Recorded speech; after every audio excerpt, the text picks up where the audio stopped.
Welcome, guys, or what's up, guys? Hello, guys, to another episode of the Unlaced podcast, episode 18. I'm your host, Chris. My meditating partner over there is Gabe. What is up, y'all? You What is know, up? how you Trying to get some feeling? better lighting in here, Yeah, but you you good? know, You're not that bad. Yeah, better than last one. no. They saw us go from day to night. Ooh, Oh Cuddy. yeah, You see that that Cuddy was. drop? Because Hey Cuddy man, dropped today. Bars. hey. I do this. It's light shit. I do this. I do this. who, So who I is might, this I might, I guy? might get to the studio because everybody dropping music. I might get into the studio. Hey, you heard Um, that? We need Ben. Where's Ben at? welcome back. Thank you guys for watching. Thank you for all the people that are watching. Um, thank you to all the people that are listening. That weren't listening. So, quick little story. I well, I was told that our episodes were uploaded. I upload them personally to be on Apple Podcasts, Spotify, and Google Yeah. Podcaster. Mm-hmm. I was told that they were published. They were Yeah. not. So you guys have not heard the last two last 2 or 3 episodes, I believe.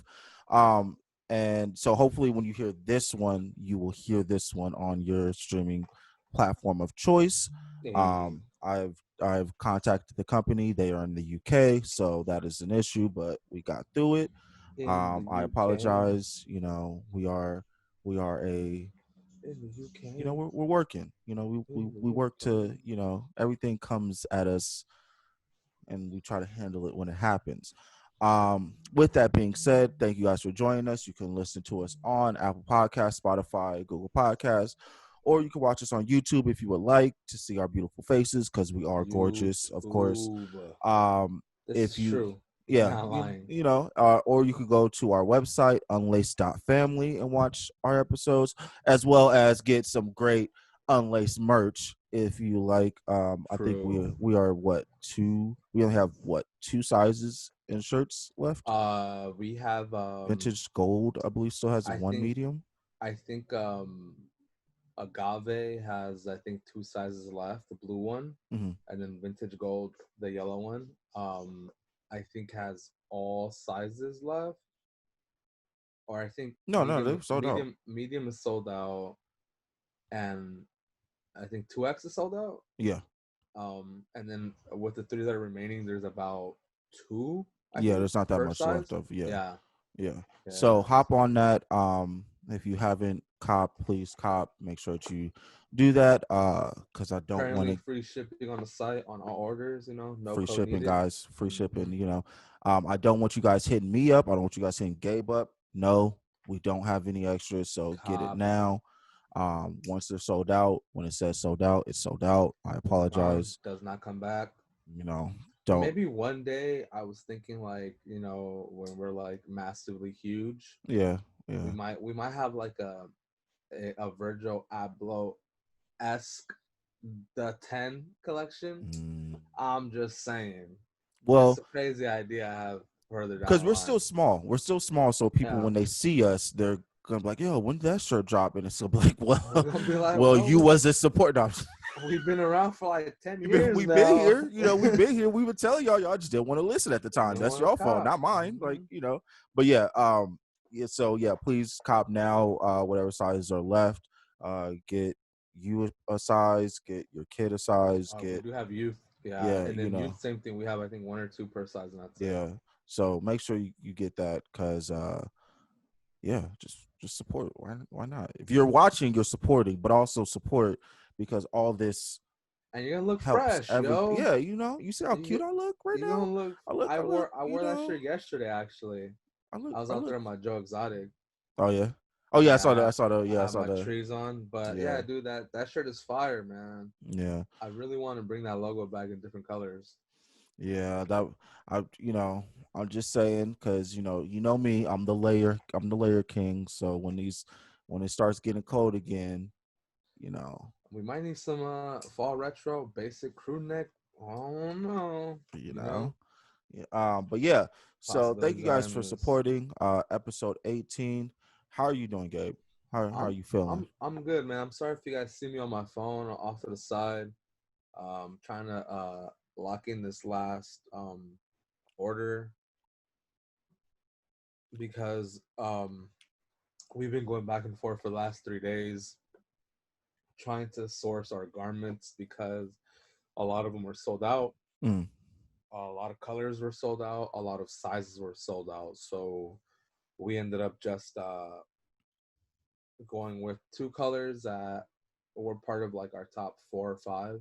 Mm. Um, and we had to change it the whole size breakdown and so on and so forth to comply with orders and Yeah. yada yada yada. But it looks like we finally got it.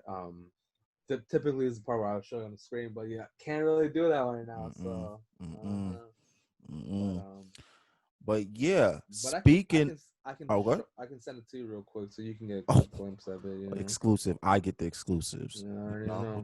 what you know. Um, speaking of sold out. Yes, sir. Come on, I'm about to be the Segway king out here.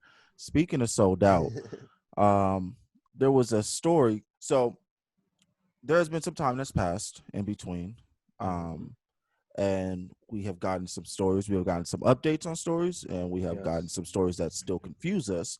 But there was one little story that happened that you know just brings back some old memories. Okay, what is it? Lay it on us, Uh, yo. I can't. It's Atmos, right? Atmos, Yeah, Atmos, Atmos. Atmos, ATMOS. ATMOS, in New York, NYC. There was a video of, I don't know if that was the owner of the store or just an employee. Seemed like the owner of the store, but there was a video of him going down, of him on Goat, and it looks like Yeah. in the back office putting up some some stock inventory Uh-huh. on Goat, which Just is a aftermarket website, not the if you didn't know. yeah, it's not the website because they don't work for Goat, but they were putting up inventory. Mm-hmm. And in the video he doesn't say much. He doesn't he doesn't like he reacts by like kind of trying to like act like, yo, get these cameras off me, how dare you, like it's Yeah. paparazzi. Yeah. um but to this day, I don't know what happened. Yeah, it was a very short little Yeah, glimpse, yeah. little cutout. I saw it on Kicks, KICCZ, or yeah, I think that's how you spell it, Yeah. IG. He had Yeah. posted on his story, and then posted it. There was another video he had posted as well on his story about it. I didn't know what it was. Because he's always at different stores and doing the things. So I didn't know necessarily Yeah. what I was looking at. Uh-huh. Um, and then you sent me the same video through Yeah. Sneaker Files. Sneaker Files had reposted it on their page, and it was like, oh, okay, so it was backdooring because I didn't know what it was. I didn't even know what store it was. But then that, so that just automatically brought up the question of, we're still 2020 backdooring inventory. Um, yeah. So I personally, I think, do you have more knowledge of Atmos? Because I Uh, don't. I just know that they're probably your Man Crush Monday's favorite collab when it comes to Air Maxes. Um, So stupid. So stupid. Oh my god. um, but no, they're responsible for some of the best and most sought after Air Max collabs, specifically the Air Max 90s. Mm, Um, with Nike over the last 10 plus years. yeah. Their most recent one was the infrared duck camo from 20, Mm, 20. I don't know. It's pretty old. It's like that was them. yeah, that Okay. not the GR version that Nike put out Mm, with the infrared toe, mm. and then it's basically an inverted colorway of what Oh, Atmos okay. did. So Okay. Atmos, theirs is black, and then their accent colors are infrared. Oh, okay. Um, but yeah, that one right now is like hitting $1,000 right almost. That shoe just boom. Wow. Um, but that's how they're known. But they Okay. also, collab with North Face and Yeah. everything else that sneaker companies do. Okay. Yeah. So I went on the website. We both went on the website, Yeah. and most of the exclusive releases are sold out. Hmm. I'm not gonna say that that is the reason, because I went to the NYC website, Hmm. so just because that was where the video came from. Hmm. Um, and so it when I saw the video, I remember backdooring. Hmm. I at one point was part of it. I got a couple backdoors at one time. Not gonna. I've never been fortunate to be blessed by the back door, Mm. It's but it's not as like cracked up as it sounds, but it does make you feel like $1 million though. Like just to know that you know somebody, like like, it's an ego boost. oh yeah, I yeah. was kind of feeling myself that day. I was like, oh yeah, y'all camping. Don't know what that's like, What the hell? you know. Yeah. Um, but no, so I really just wanted to like it brought up the question of like tell me, do you have any backdoor stories like of knowing a store that you went to was backdooring, or have you seen it? Because we know like back early 2010, 2011, that was the thing. If you had a homie Yeah. that worked at Foot Locker or Foot Action or whatever store, hey, put these Um, in the back real quick. Oh, we're sold out. I guess technically I may have been the beneficiary of backdooring, uh, but it wasn't like, I guess when I think of backdoor, I think of like early. I think Mhm. of like before release date. Yeah. Um, but I guess technically backdoor could be the day of. It Yeah. doesn't necessarily have to be a time that's associated with backdooring. I think as long as you're not paying at the front door, Yeah. then it's a backdoor. So um, when early, like you said, 2011, 2012, um, I was the backdoor person, I guess. My cousin used to get me his connect, Mhm. which was a champs manager. So she ended up getting us like four pairs of what the Kobe eights. Mm. Um, she got us like basically every GR that you could think of that we would hit her up for. You know, GR on top of backdoor on top of manager's discount. Even though Yeah. with the Kobe's we got Mm-hmm. for manager's discount. Mm-hmm. So that was pretty dope because Yeah. the shoe ended up being like $80, which is now like a $600 shoe. Yeah. Which I fucking regret selling, but um, yeah, I guess I did get it, but obviously that was only one store. Um, and the shoes that got the heat, those would backdoor, and a lot of times we weren't the beneficiary of that. Yeah. So we'd be the dude at all the raffles, and those early raffles were straight bull. Yeah. And I Rigged. know this because I was a part of like some of the like, yo, just put in your raffle ticket and I'll call you tomorrow. Yeah. Yeah. Like all you gotta do Mm-hmm. is just make sure it's there, Yep. Yep. but I'll call you tomorrow. Yeah. Yeah. So I guess there was never real like true legitimacy behind these methods. No, yeah. I worked at Champs for a season, just for like the holiday season. Yeah. And I'm pretty sure you know this too. I'm pretty sure most people know this, but well, people that work in retail, with shoes. So it was a seniority thing. So Hmm. if you work there for a certain amount of time, you would get first dibs at the shipments, Hmm. and you would tell them like, yo, I want this, and so the manager will let you get your size and put it away, and Hmm. you would have to buy it on the day of release. And Yes. so they would just take it out of inventory, and they would keep it in inventory, but then take it out of inventory the day of, once the release happened, and you would buy it. And if you didn't want it, it will go down to whoever was next. Or if you didn't want it, but you like had a homie that you wanted to give it to, you could be like, yo, I'll get it for you. Just send me the money. I'll pay for it, and then day of you can get it.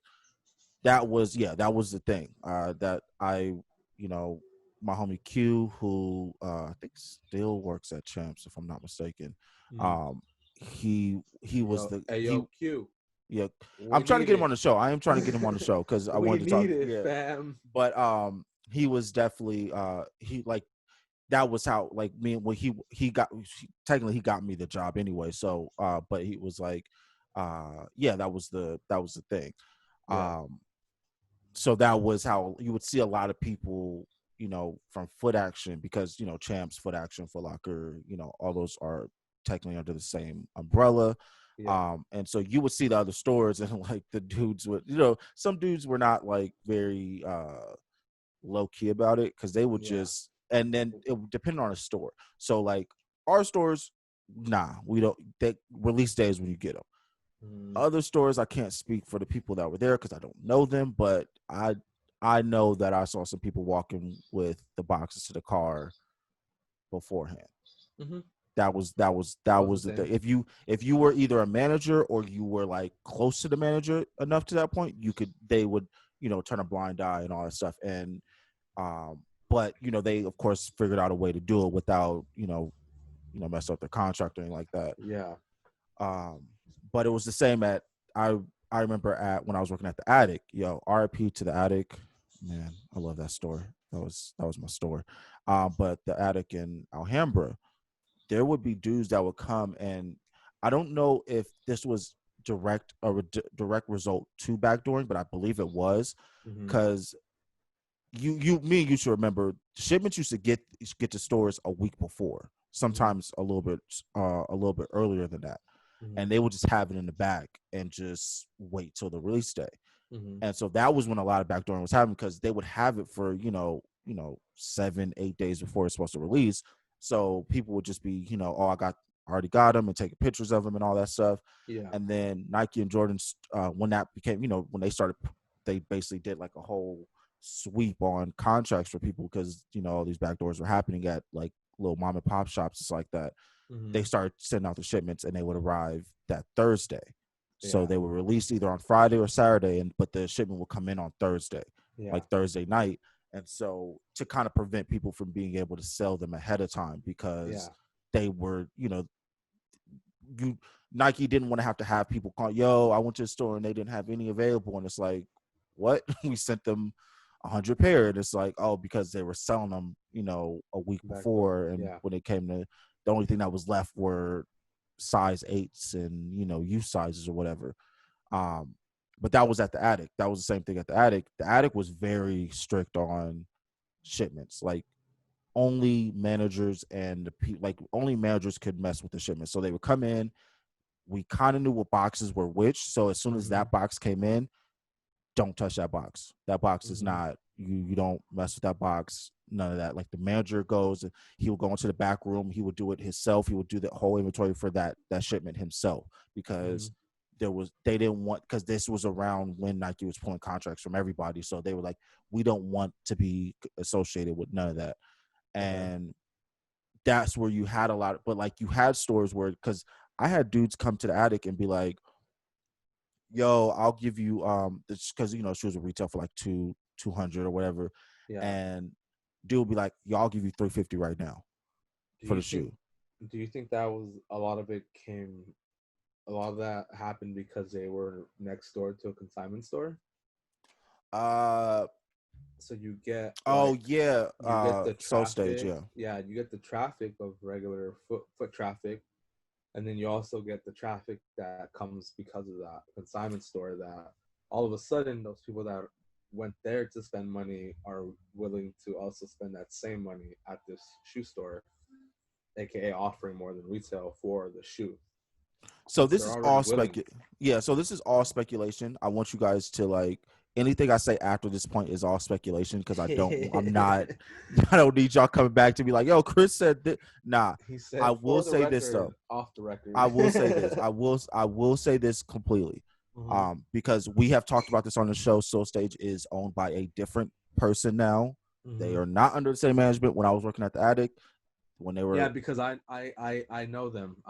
Yeah, I know that guy. yeah. Yeah, So okay. the people working at Soul Stage now, we love you guys. You guys, shout you guys out. Straight up, the whole Yeah, like the whole yeah, infrastructure of Soul Stage yeah. flipped from There what was, it was to where they're at now. yeah, before, when I was working at the attic, this is years ago. This is 2012, maybe Yeah.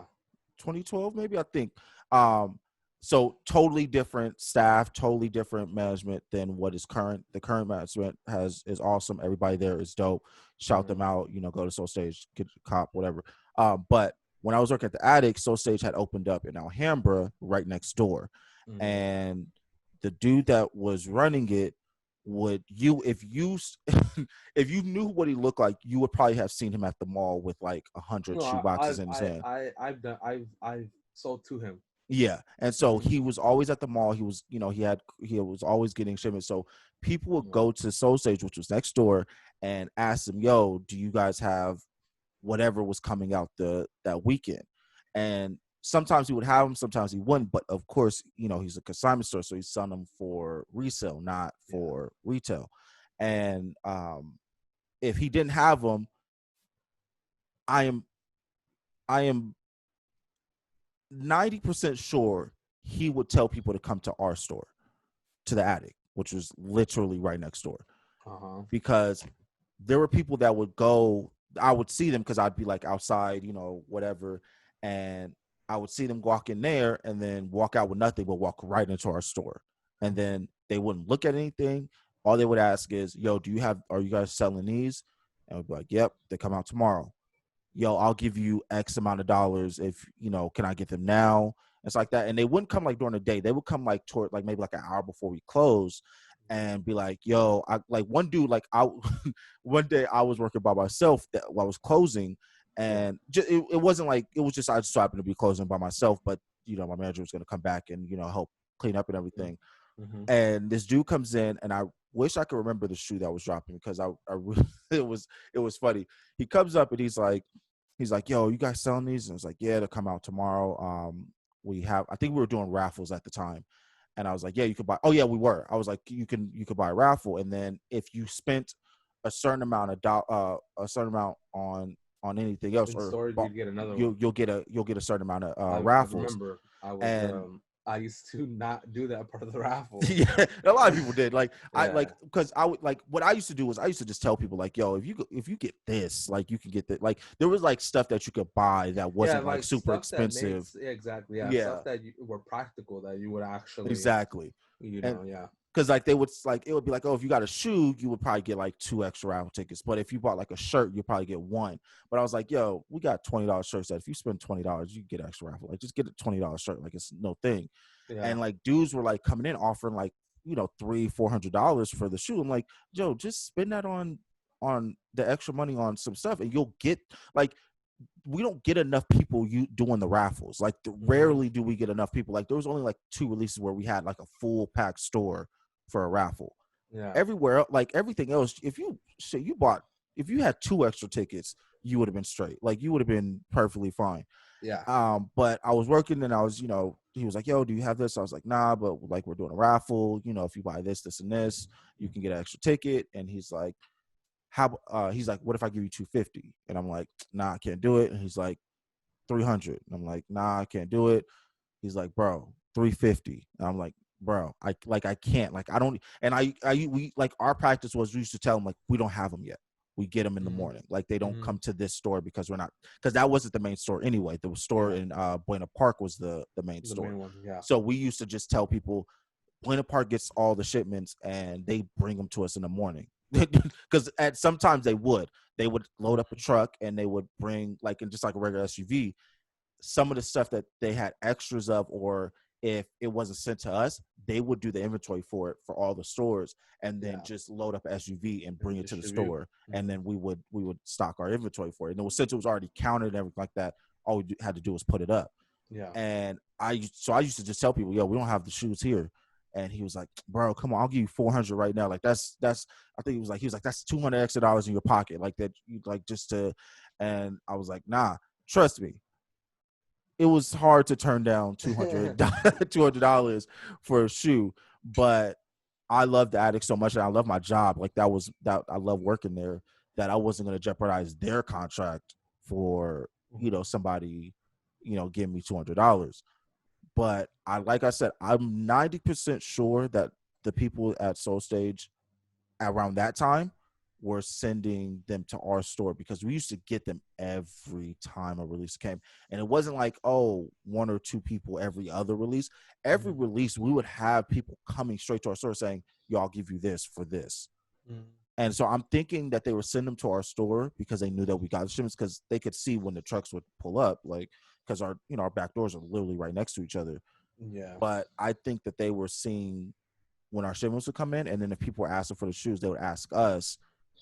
They would try to jack up the price or whatever, and then possibly if they were able to get it, they would go back to that store and sell them. But it was only 4 of us that worked at that store, and all of us, we never did any of that. We never accepted any money. We never rocked like that. But I know personally of like Foot Lockers at Santa Anita that did that, where the dudes would get their shoes and sell them to, or like have them in their trunk. And when like the people were camping, it's like that. If they, if you got close with them, hey yo, did you guys get the shoes yet? Yeah, Hey, yeah. yo. Come to the trunk. And you would literally be, like you would literally be able to, like, the for like most grimiest voice. exactly, and then like literally go tap, that cover parking, that little parking lot cover over by Macy's. Yeah. Yeah. Right, they used to park right in there. You would go right in there because that's where our shipments came in. They would put them in the trunk, and you could buy the shoes from the trunk for, I think, like $275. Okay, Yeah. trunk deals. I never purchased any of them. I just knew people that did it. Again, I never did backdoors. I was a beneficiary of a backdoor. Yeah. At one point, but Hey, the I be game's the game. benefiting from the back door. Yeah, the game's the game. But I never did backdoor. Yeah. But again, everything I said about Soul Stage, that's speculation. I And don't an know for a experience fact. in the time and point, Yeah, you can't yeah, you can, even if it was real, I don't think you could still judge them for that 7 years later. yeah. No, because I get it. Like, they're trying to make money too. So if they can get that Yeah. shoe and then get a couple $100 off that shoe beforehand, and be able to say, yo, we have the shoes in hand.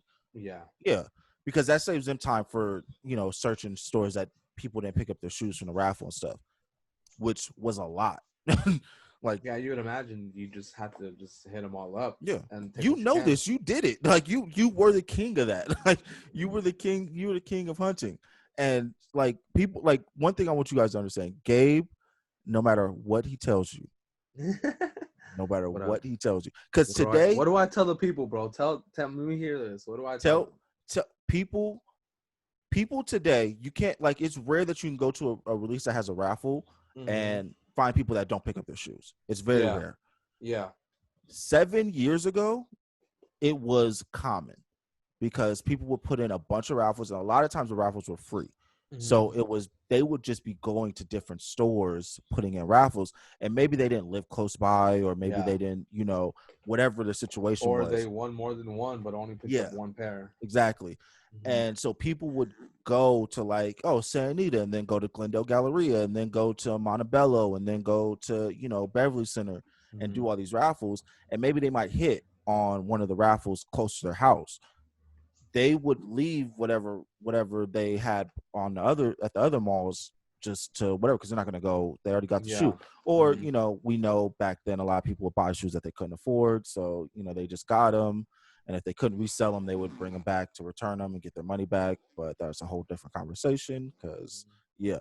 But Gabe was the king of, yo, if you don't get your raffle, you lost your shoe. I'm hunting for it. You lost your shoe. Like, Gabe would come up, and you would be like sitting there, and like, I was a lazy hunter. I did it from bed. If I called and y'all didn't have it, hey, it's a wrap. Even if y'all, because some people would say, like, nah, we don't have them, but would have them just because they didn't want to have to, like, hold anything. Yeah. But Gabe would be in the streets at 8 o'clock. he be in the streets, and I'll be sitting there like, yo, these shoes sold out everywhere. And I was like, I guess I'm gonna hit Riff at some point this week. And Yeah, Gabe on his IG, yo, just I came up on 2 pair. It's I'd like, be, the fuck you get 2 pair from? Oh yeah, I just went. They had just West Covina had a couple pair left, just like that. Like doing what? some searching. All Yeah, every single bro. time. Um, the what I found very successful was that a lot of the times the stores that would go unhit in terms of like raffles or in Mhm. terms of like first come first serve Yeah. would be the inland stores. Hmm. So like going out to San Bernardino, Hmm. the Moval, if you really want to Hmm. go that far out. Yeah. Like shit out there is really where it was at because people didn't want to drive out there, Yeah. and the Nah. people that already live there, it's not there isn't an abundance of people looking for that shoe. So Yeah. people that live there got what they needed, but there was a bunch of other pairs left over. Yeah. And this was also back when Facebook groups were helpful. So Yeah. Yeah. so like I would literally wake up. I like helpful. Yeah. Yeah, Yeah. When like they was I actually would looking out for the people. Yeah. exactly. So I would because I used to be admin. I used to be in Hmm. them. I used to I'm be in telling them. you, Gabe was in these streets, y'all. Don't. Even in Yo, the he was a even plug. the digital streets, I was there. But like, yeah, people would post like, oh, this store has this many pairs, or this store, and a lot of times there was those further out stores that no one bothered going to, Mhm. but I'd bother. Like, fuck it, I got nothing else to do. Yeah. I'm gonna go out there, cop a shoe real quick, and if I can, make some change on top. Yeah. So that's really what it was, and those were really the ones that had those extra pairs. Because I mean, out here in LA and in the greater LA area, Mhm. nah, bro, Yeah. you're Nah. you're you're you're one of many that Yeah. want the shoe and then also want to hunt if people don't pick up. So it was a lot difficult. Yeah. If you got like, it's not as like, because it's harder now because everybody is a quote unquote sneakerhead. But They even have lines for the claim unclaimed pairs. mhm. They have lines for that. Like Now, yeah, well, maybe not now, but I've been to malls where people like on release dates where like let's say when the people would wait to see if the people would e- pick up their raffle. Yeah. exactly, so Yeah. they because you would have until like You got a let's say certain noon, time. yeah, Yeah. until noon, and then at like 11:30 people would start showing up and Hmm. line up to see if no one picked up, they'd be the first person to be able to buy. Bro, I want to go. I want to revisit this, and I want to like talk to more people about this because this brings back memories because this was really like that was the fun that like Yeah. when it comes to like collecting, like a lot of people will like only know of like the people doing the raffles online and like Hmm. doing the sneakers app and all that stuff, bro.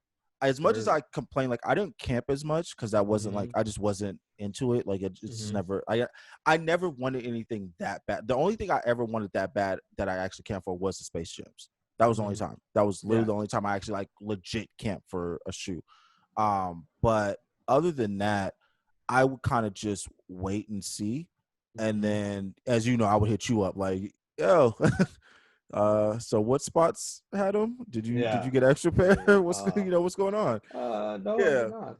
And so because I was a lazy ass hunter, but Yeah. that at the end of the day, like that was the fun, like going around, spending the whole Saturday, sometimes even Sunday, like going to Hmm. different stores like Neo 39, going to the West Covina Mall, seeing because usually sometimes the West Covina Mall at that time wasn't getting as many people usually, and so you would be able to sometimes hit at the West Covina Mall.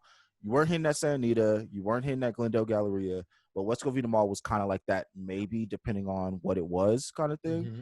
And then Hmm. yeah, like you said, like if you went to San Bernardino, which I wasn't going that far. Like I was just I never went that far yeah, either, no, I wasn't going out there. but Montebello was the one. many times that I was willing to. Yeah, Montebello I found out was one of the stores that one of the malls that had shoes that people weren't picking up because even though it wasn't that far from West Covina, so a lot of people would go there if they couldn't get at West Covina. Hmm. They still weren't like this is before Montebello looked like it looks now, like a Hmm. wasteland of a mall. Hmm. it was still getting good shipments. So people, if you went there, you would maybe be able to get like maybe your size or even close to your size to be able to do a size swap at Okay. a consignment store or something like that. And so, but yeah, like that was the fun. Like that was the fun for me I doing think all that stuff. I mean that was the fun for me too. But that's that same fun is what got me into Funko Pops. Hmm. Um, doing those hunts, going to Yeah, stores, seeing if they still have them. Um, and I guess that's what I missed from shoes. Like I've been so disconnected from retail drops and hunting and calling stores, yeah, and that like that's no longer things that I do. yeah. I don't think that's But a thing that can be done anymore. Like really, it's kind of just it's become that kind of obsolete now. yeah, that too, like it's just a whole aspect of what made it fun completely gone now. Yeah. And that's what drew me to Funko Pops, because they have a really, really strong community, Hmm.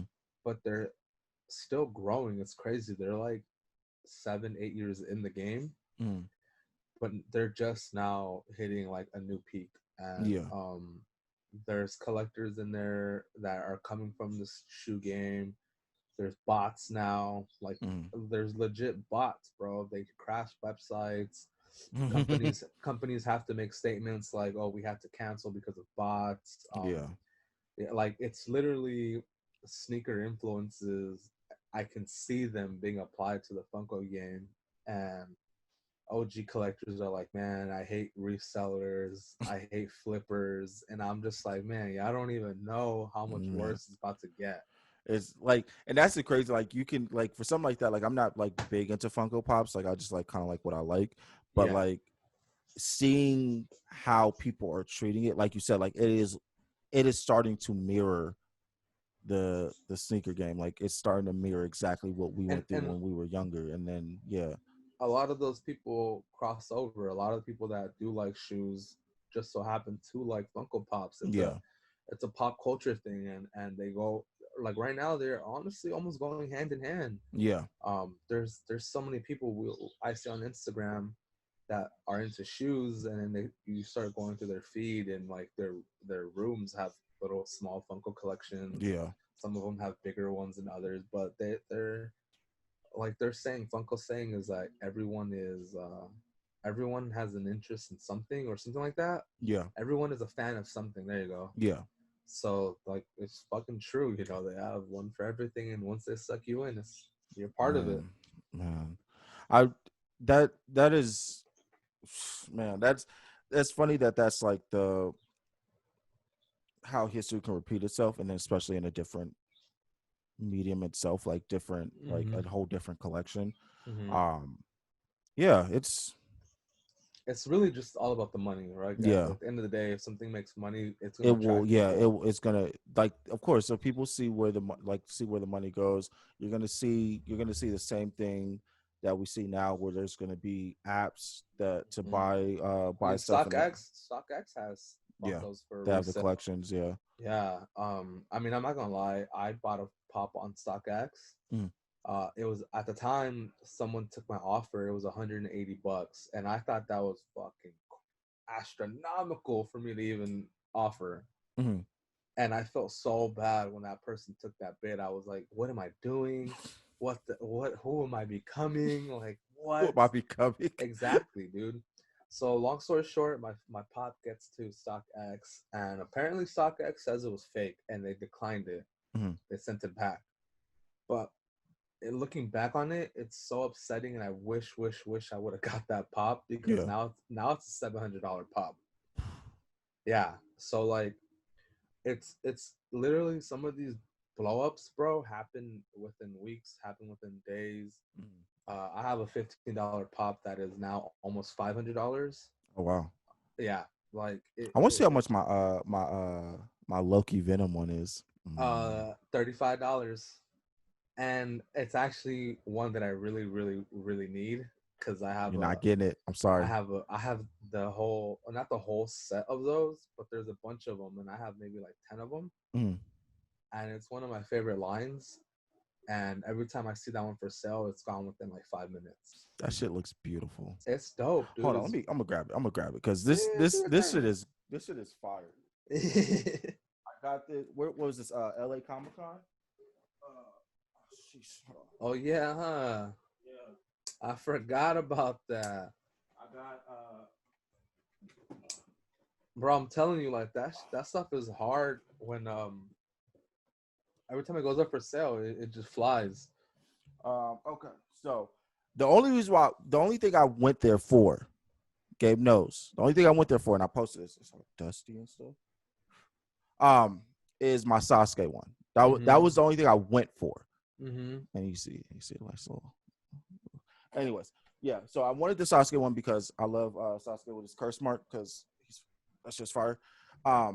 But Gabe had talked me into. He was like, "Yo, this guy has mystery boxes." He was like, "Yo, he Oh, you has got it one." in the mystery box. Yeah, he was. Yeah, got the. And You so lucky. he was like, "Yo, do you because I was walking around. That's what it It's was. because I was just he was also doing a raffle yeah, for the bigger one. yeah. Do you remember that pop? No. Okay, well that's $1,000 pop.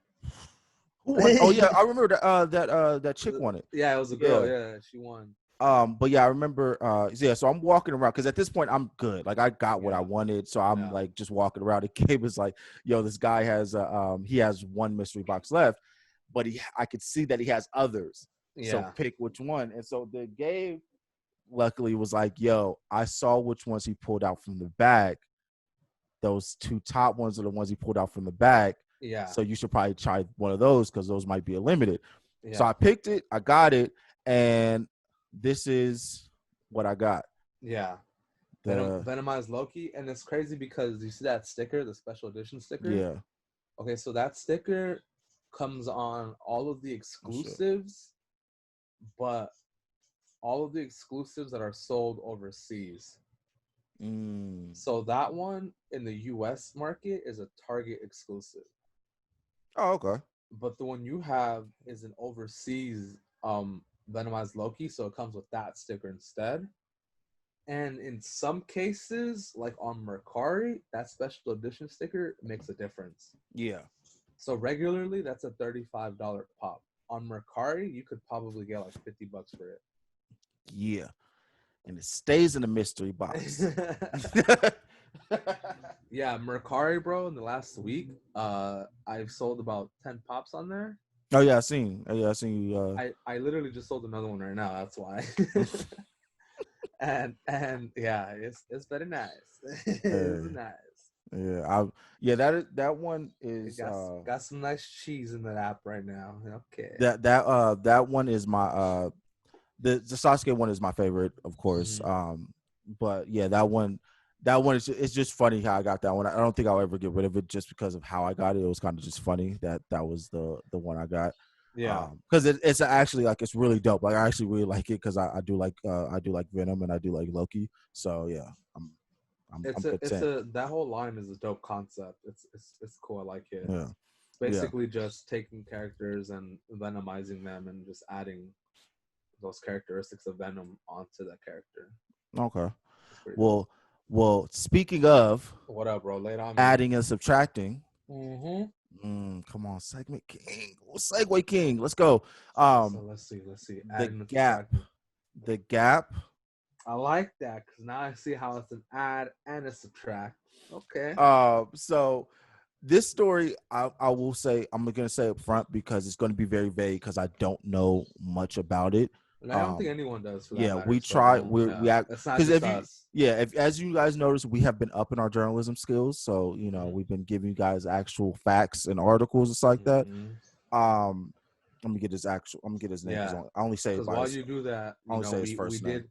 I do want to acknowledge that we got a little like slight acknowledgement from Jazz Ray. We did. We got the heart Uh, emojis. yeah, we got the heart emojis, and she thanked us for using our platform to have the conversation about others who use their platform to talk about greater issues. Yeah. So I basically said thank you to her for calling things as it is. Mhm. She's bigger than us, and she tackles Yeah. subjects head on, Mm-hmm. using her platform at Revolt, and she thanked us for using our smaller platform to continue that conversation. Yeah, shout out to Jazzy. We look forward to seeing all the work that you have. We Yeah. definitely are going to continue to try to get you on here. We really want to talk to you. But yeah, thank you so much. We It- really, and we, yeah, it's yeah, she's dope as hell. yeah. She For real, like for real. I like her because of the fact that like how we try to structure our show is the same Mm-hmm. way that she talks in public, Mm-hmm. which is Mm-hmm. great. And like as you know, it's like I want us to be as honest as possible on the show. I don't want Mm-hmm. us to because either way we're a smaller thing, but even once we start to grow and we start to get bigger, I don't want that to change regardless of what we do in the Oh yeah, future of or who course, we yeah. work with. We want people to know that we're going to give our honest opinion on things, and that Mm-hmm. does not mean that we are condemning them for a long forever. We're just Yeah. saying in that moment, at that time, whatever that isolated situation is, that's how we feel, regardless if it's something small or big. But We're that's very we're very Joe Budden about the things we say. yeah. You Shout know. out to Joe Buttons. You know. Um, so his name I is forget that he used to be a rapper. he was oh my god. he gonna flame me now. He Oh gonna yeah, come yeah, for sure. after. They got nothing but time. Actually, that's the crazy thing. They got nothing but time. Oh my Um, god, I'm so sorry, Joe Telfair Budden. Telfair Clemens. Hmm. Uh, so Telfair Clemens Hmm. announced at the Should be a the name, a uh familiar name that you guys hear yeah. by now. Should be. Um, he he announced at the Paris Fashion Week in Yeah. January, or yeah, January, that The they streets. the Streets. streets is moving. Hmm. Um, he announced that he was that him and the Gap had a partnership, that they had a contract to do. I want to get the exact uh, quintessential garments. That Yeah. was what they were. That's what he was going to be creating. Um, AKA a poor man's Kanye. basically, and Hmm. so that was the offer on the table. From what I read, they had started creating artwork. I believe it Hmm. was just artwork at that time, or just Hmm. kind of like mock-ups of what they were going to do plan wise. Hmm. And then at some point, that just fell apart. The partnership just fell apart. Um, I Telfair hasn't spoken directly on why it fell apart, but the Gap has come out and say that they have tried to pay Telfair the money owed based off of the work that he's already done, Hmm. that they've accepted from him, and his team hasn't accepted the money. Don't know why, because nobody knows. Again, like I said, this is going to be a very vague story. But in that same instance, a 10-year partnership with Kanye and Yeezy was announced, Uh that oh. Kanye was going to do quintessential garments for the Gap. Sounds like too many people of color. Come on. Come on. Conspiracy theorist, which I love, I feel like I should be one, speculated that it was because the Gap got Kanye, so they were cool with dropping the lesser of The two. the two. Why have two of them in a partnership when they have, in a sense, the better version of the other? Thoughts. That's just thoughts. That's what we have, That's basically. Kind literally of. that's it. Thoughts. That's all we have is Gap signing one guy and then signing another and dropping the first one. Mm-hmm. Basically, that's all we have. Yep. Um, thought wise, uh, I think it's pretty, pretty effed up. You Yeah. know, if that's really how it went down, then that's like I think you can still have both people, and obviously Gap saw something in Telfair to offer that in the first place. Yeah. So to have had been able to have two people like that, I think would have just been better for them. Yeah. It probably just would have created a lot more. Hmm. Um, Maybe it could have been like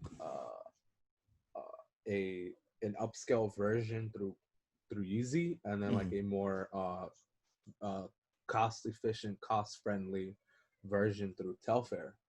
Which I Um, thought was the case in for both sense. I thought that was the case for Telfair, and I also thought that was the case for Kanye. Like I thought they were trying to do something more cost exactly, effective for just lower exactly, and middle because class. Telfair could have been the cheaper version, if you will, Yeah. of Yeezy's Gap line, Hmm. and then Yeezy's Gap line is already a cheaper version of his actual Yeezy Yeah. line. So it would have been just different tiers of the same thing. Yeah.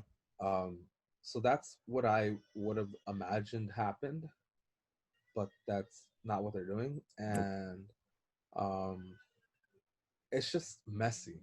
That's all it is. It's just a mess. Like, well, you have a lot going on in the news with the people that you're associating with. Hmm. You know, Kanye has a lot of baggage right now. A So lot. you're gonna take on that baggage by signing him, and then now you created baggage for yourself by signing a guy and now releasing him Yeah. for signing him for the same reason that you signed Kanye. So now just you just look like a mess.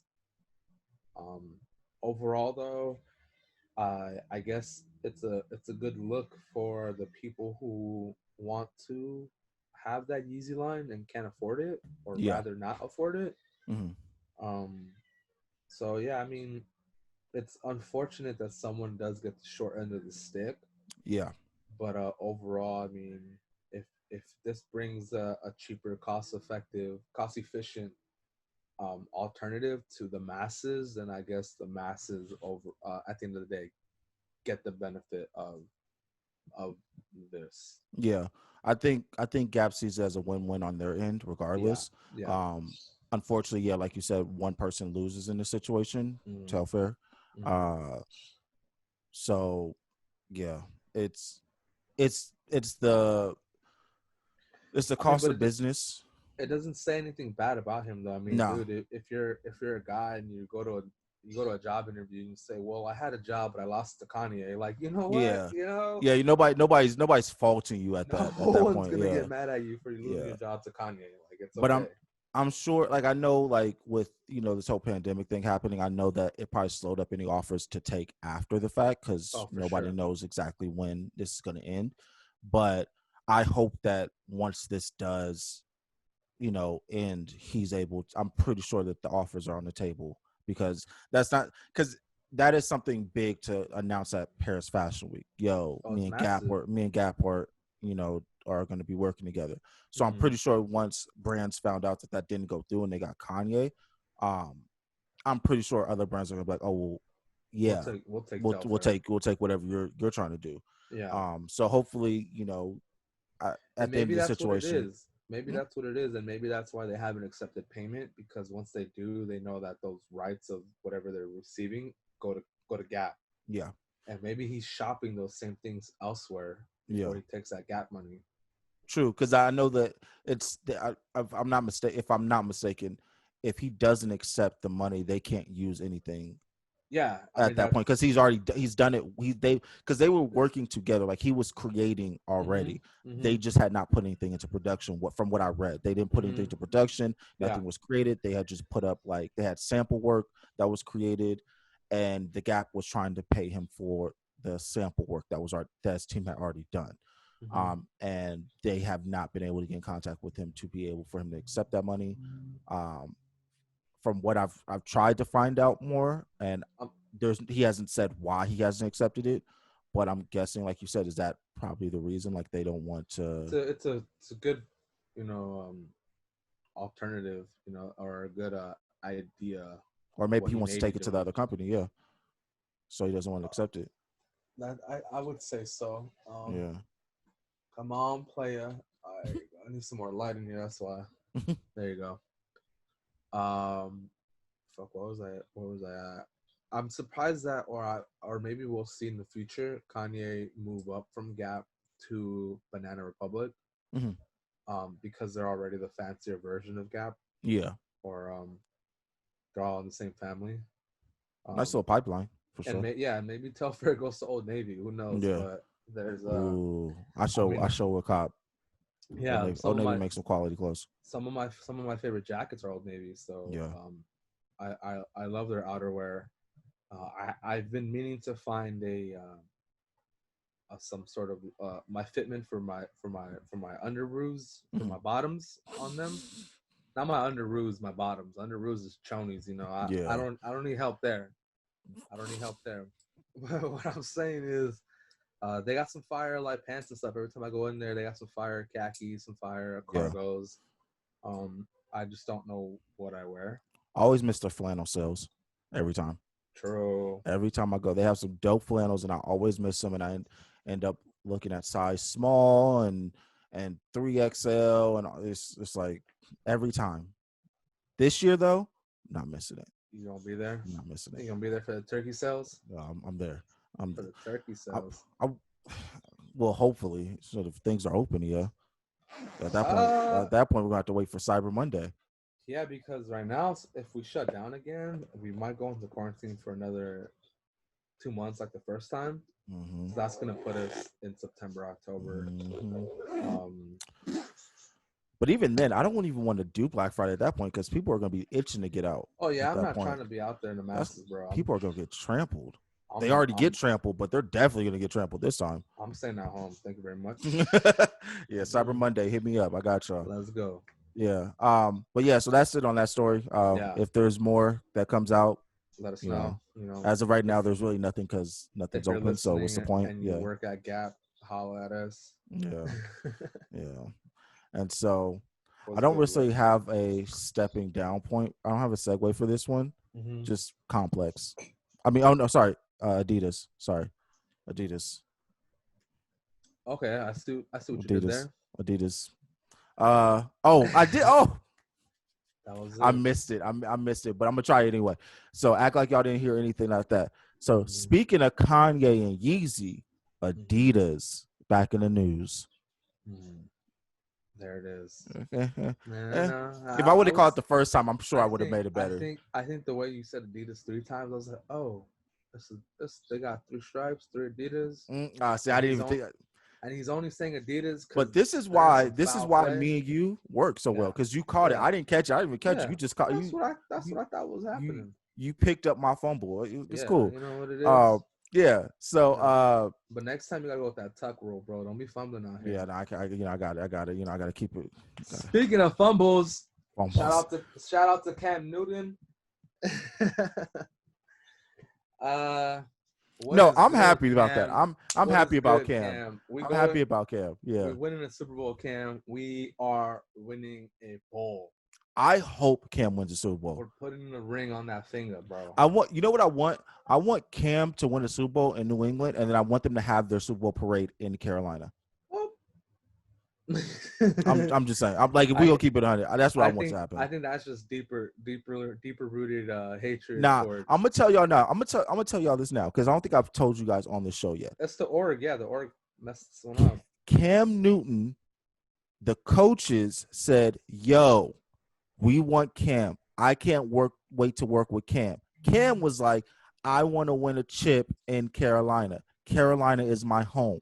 This is where I love to be. I love playing for this organization. I want to retire." He's that's his home, that state. No, no, he's okay.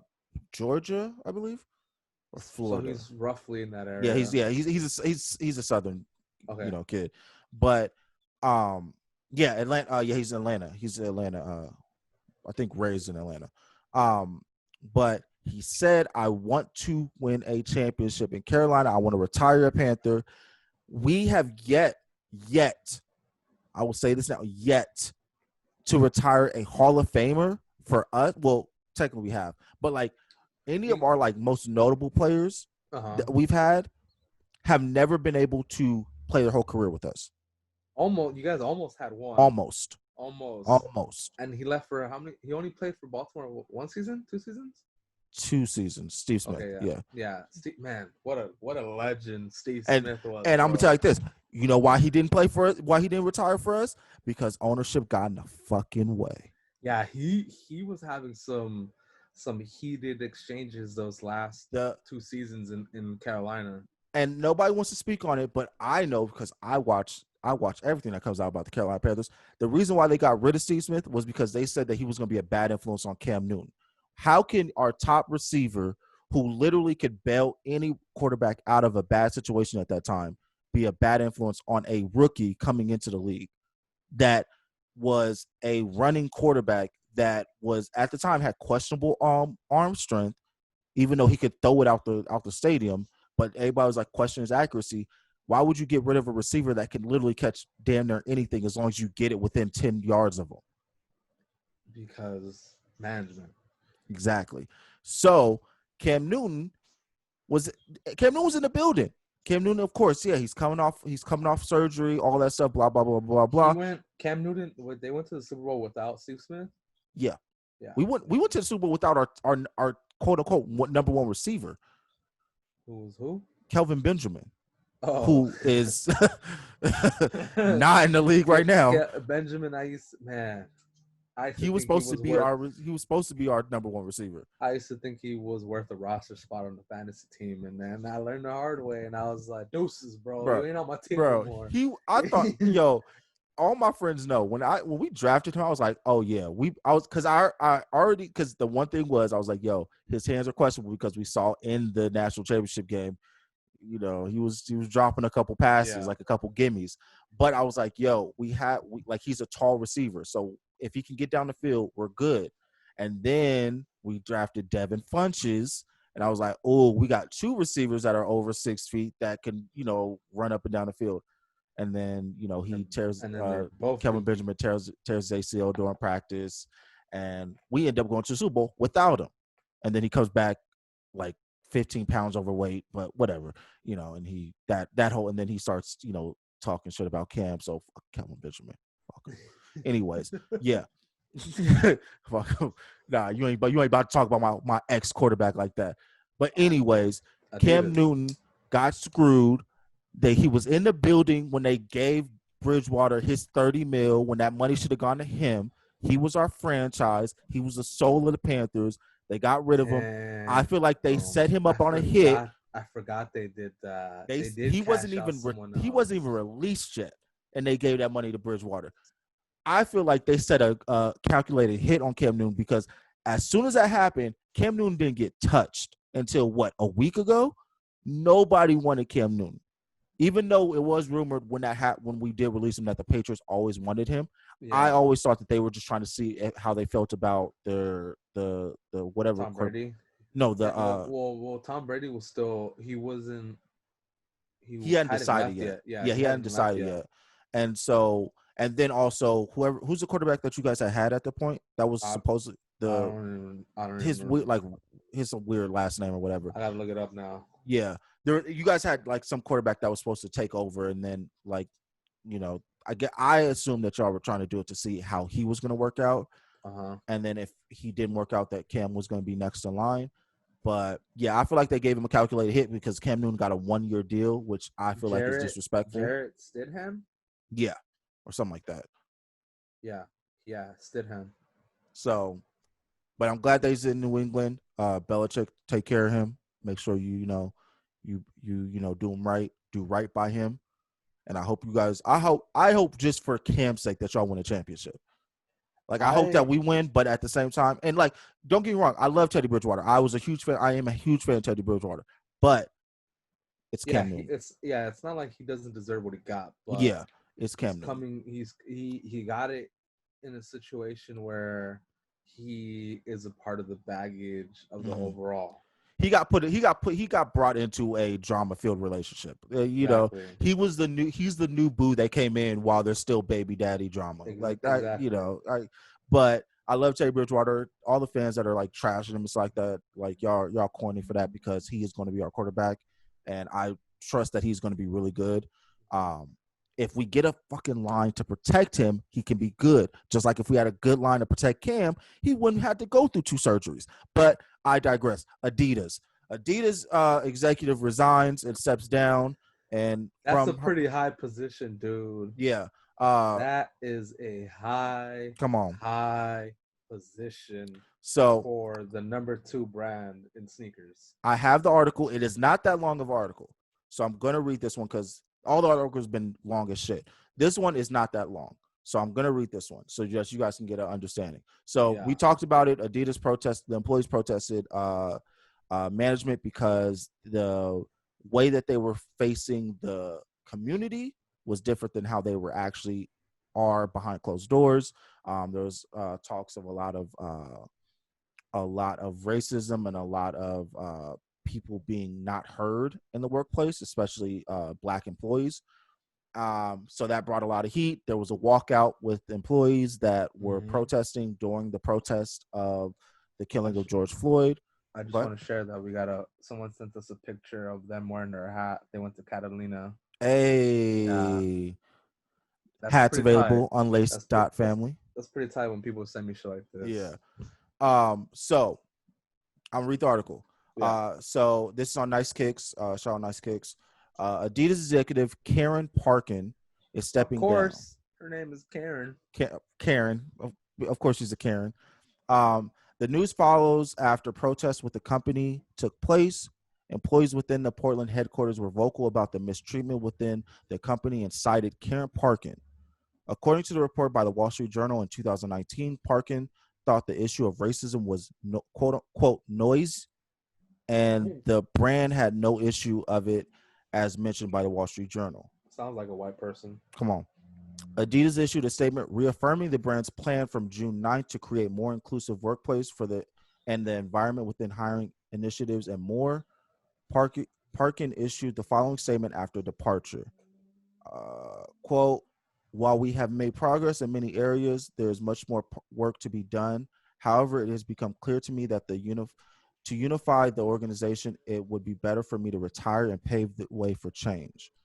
Now is the right time for a new HR leader to take over the function, to seize the opportunity before us and drive forward the pace of change to create a more diverse and exclusive Adidas that can all be proud of, that we all can. Wait, hold on. Let me read that whole sentence all over again because I Listen, lost that. y'all, Chris did not make it I to where he's at based off of popcorn reading, I okay? yeah, no, I was fired. Probably I just read too fast. Jesus. Now is the right time for All a new right. HR leader to take over the function, to seize the opportunity before us and drive forward the pace of change to create a more diverse and inclusive Adidas that we all can be proud of. End quote. Okay. So was she Um, HR? I don't know what she was, Because it says but executive, but she says HR leader. um, look her up. Let's see what she really Karen was. Parkin. So from what I'm hearing from her departure speech, I guess, is that much like other individuals, actors, so on and so forth, who have been stepping down from positions or stating that they regret, like a lot of voice actors, they're saying, I "Oh, think well, that's the stupidest thing ever. I'm white, so I regret playing a person of color, and so on and so, Cartoon. yeah, so on and so forth." I literally hear that same ideology in her farewell speech, that Mhm. she's basically stepping down to allow for a person of color to manage what should be managed by a person of color to benefit this demographic. Do you Um, think she stepped down or she was pushed down? I think e- either way, I mean, I'm glad she's not there, Mhm. but I think she personally just stepped down to get ahead of it. Much like most people, most people just step down to get ahead of it, eradicate the situation. It's no longer a thing if I'm not there anymore. But my only so I agree with you, but my only thing is if she was already in hot water for saying the whole racism thing is just noise. Mm-hmm. I'm sure that if a lot of the anger was towards her, that I'm sure that the company was like, "Yo, get her out of here." Her it And I'm says pretty sure they gave her a nice little severance and was like, "Yo, we got to take the heat off. So you got to go." her titles right here on this article says she's an HR coordinator, Okay. um, executive, but she's also an executive board member. Okay. So she's giving. I'm guessing. So I'm guessing that whoever would take her place would also become as executive then. Yeah, so Okay. it says she is a executive board member of Adidas AG and is in charge of global human resources. So I Mm. guess she handles HR on Adidas' biggest scale. Yeah. Okay. Yeah. Okay. So yeah, I personally think that when I heard this, I think that they pushed her out. They just told her, "Yo, you're gonna have to get out of here." Heat, like, it's getting too hot, and we don't. People are starting to, like, they're starting to rear their horns back at you again, Yeah, and we can't keep like hiding you. You have to go. she's definitely the only name that's been thrown out. Hmm. So I think because, like you're saying, a lot of the heat is attached to her name. Hmm. Whether she thought personally it was too much of too much heat for her, Yeah. or if Adidas thought it was too much heat on them because of her. Hmm. Either way, I do think that yeah, you're right. You know, one of them either she decided she had to go or they decided she had to go. Hmm. But I think it's for similar reasons. Yeah. Just being too much. Yeah. Yeah. So that's the Adidas news. Honestly, it was just yeah, she Karen Parkin Mm-hmm. out. We don't know who will be in. I'm pretty sure they're gonna do a whole thing. Adidas is Yeah, definitely gonna try to yeah. parade some kind of person of color into that spot. When they do, I wish for them the best. I hope that they are, like I said before, I hope that they're actually, um, I hope that person is actually listened to, and I hope that they actually take whoever they hire that is, and put in that position, take their word and actually listen to what they have to say Mm-hmm. and value what they say. Mm-hmm. And not just doing it for face value, because I've noticed that a lot of companies have been doing things for face value, Right and now, yeah. yeah, I I don't. mean, in general, It's but right now more so. yeah. So yeah, I think that's it on Step it up, discussion. Adidas. Yeah, get you. I do want to point out that I briefly glanced this article. Mhm. Basically, it kind of highlights some of our most favorite companies, I guess. Mhm. I don't know how to put it because Nike was on there, Yeah. but it basically covers all of the top executive positions, Uh, and it highlights which companies have people in color in important positions and what position it is. mhm. 90% of the companies that did have a person of color solely put them at positions that had to do with HR or diversity. Mhm. Literally, diversity was in their title in like 90% of them, Mhm. and Nike has zero people of color in those board meetings. Oh wow. Yeah, Nike had none. Hmm. Yeah, so I thought that was pretty interesting, and and basing companies off of the amount of people of color that they have employed Mhm. is a touchy subject. Yeah. I feel because I mean it's just weird, you know. You're talking about businesses and numbers and companies, and then you're giving them a grade based off of the color of the skin of their staff and employees. Mhm. I don't really know what that accomplishes for the greater argument of racism. I get it. I do see how it's flawed. Mhm. But I don't know exactly how we make change in those positions. Well, Um, yeah, I'll hit it. I think for, like, you know, for something like that, I think it's just avoiding issues in the future. Okay. I think because so the main Like I just feel argument. like, Oh, go ahead. sorry, dude. I No, just you're feel good. like Go ahead. a lot of those people are put there as scapegoats, Mhm. and and that doesn't necessarily fix the issue. You saw it with Gucci. Yeah, I mean, Gucci comes out with that bullshit as was it Gucci that had the little face mask thing with yeah, the red lips or whatever, yeah, and then literally the blackface. Spike Lee came out and said like was on Twitter bashing him, and then they put I forgot who they put at head of diversity for that company like the next day or something like that. It was stupid. Yeah, Yeah, and they also just signed Gucci Mane. yeah, Gucci Mane with the Gucci Gucci. Yeah, line, of course. bro. Hey man, uh, I might try and cop a piece. I'm not gonna lie. I'm about to be double Gucci, bro. Double Gucci. I'm down. I Nah. might be even triple Gucci when I tell someone it was Gucci. You know, like Okay.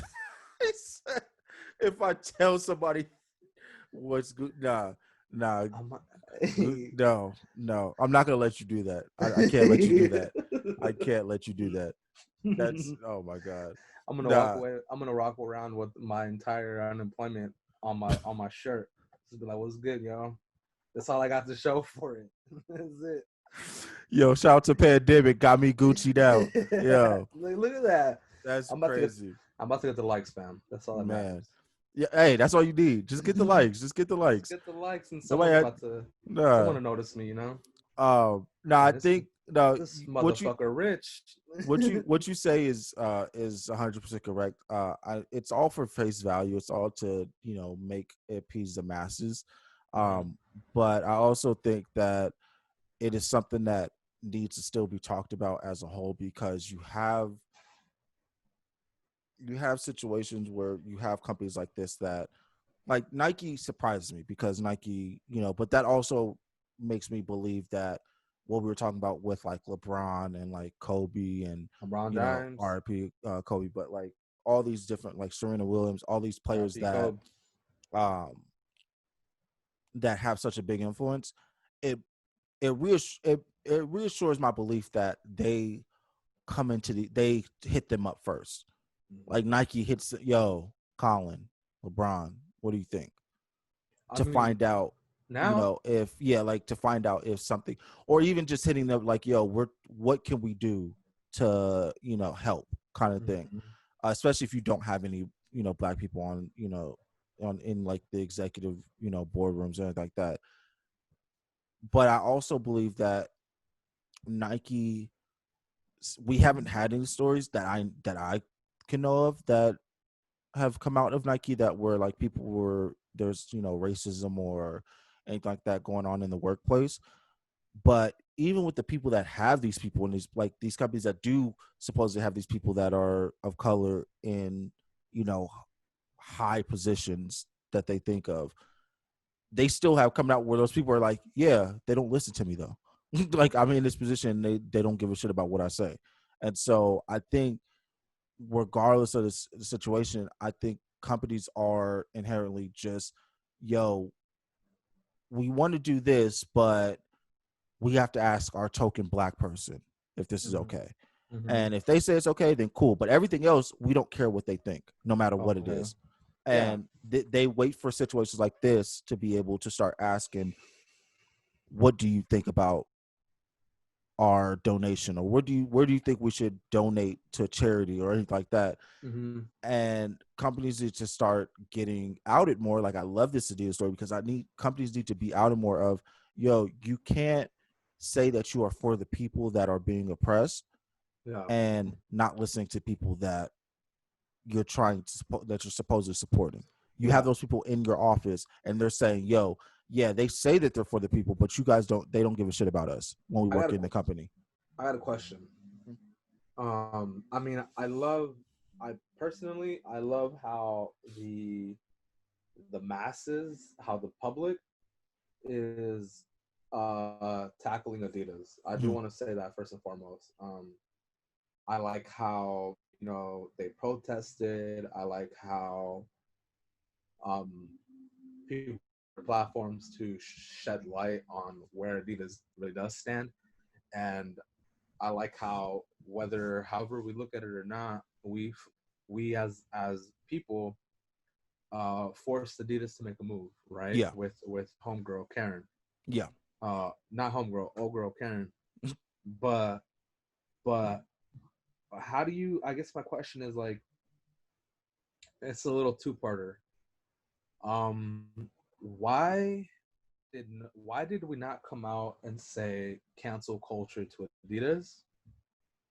And what is your take specifically on cancel culture as a whole?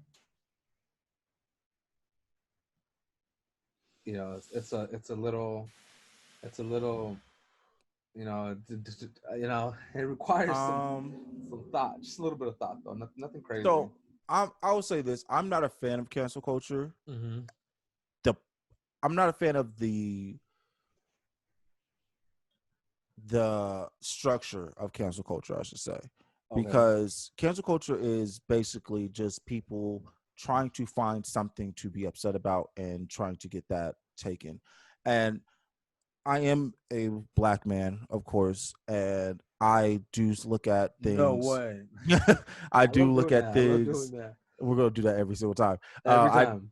I think that I do understand that people need to be held accountable for their actions because I don't put much stock in, oh, I did not know, or I was young, or I was ignorant at the time. Like, no, because Mm-hmm. even at a young age I understood you don't you don't call, if you're not a black person, you don't use the word nigga ever. Mm-hmm. And even when I was younger, that was not cool with me when, there'd be some dude that decided that that was cool to say to me or say to my friend or say to anybody, because that's not how I roll.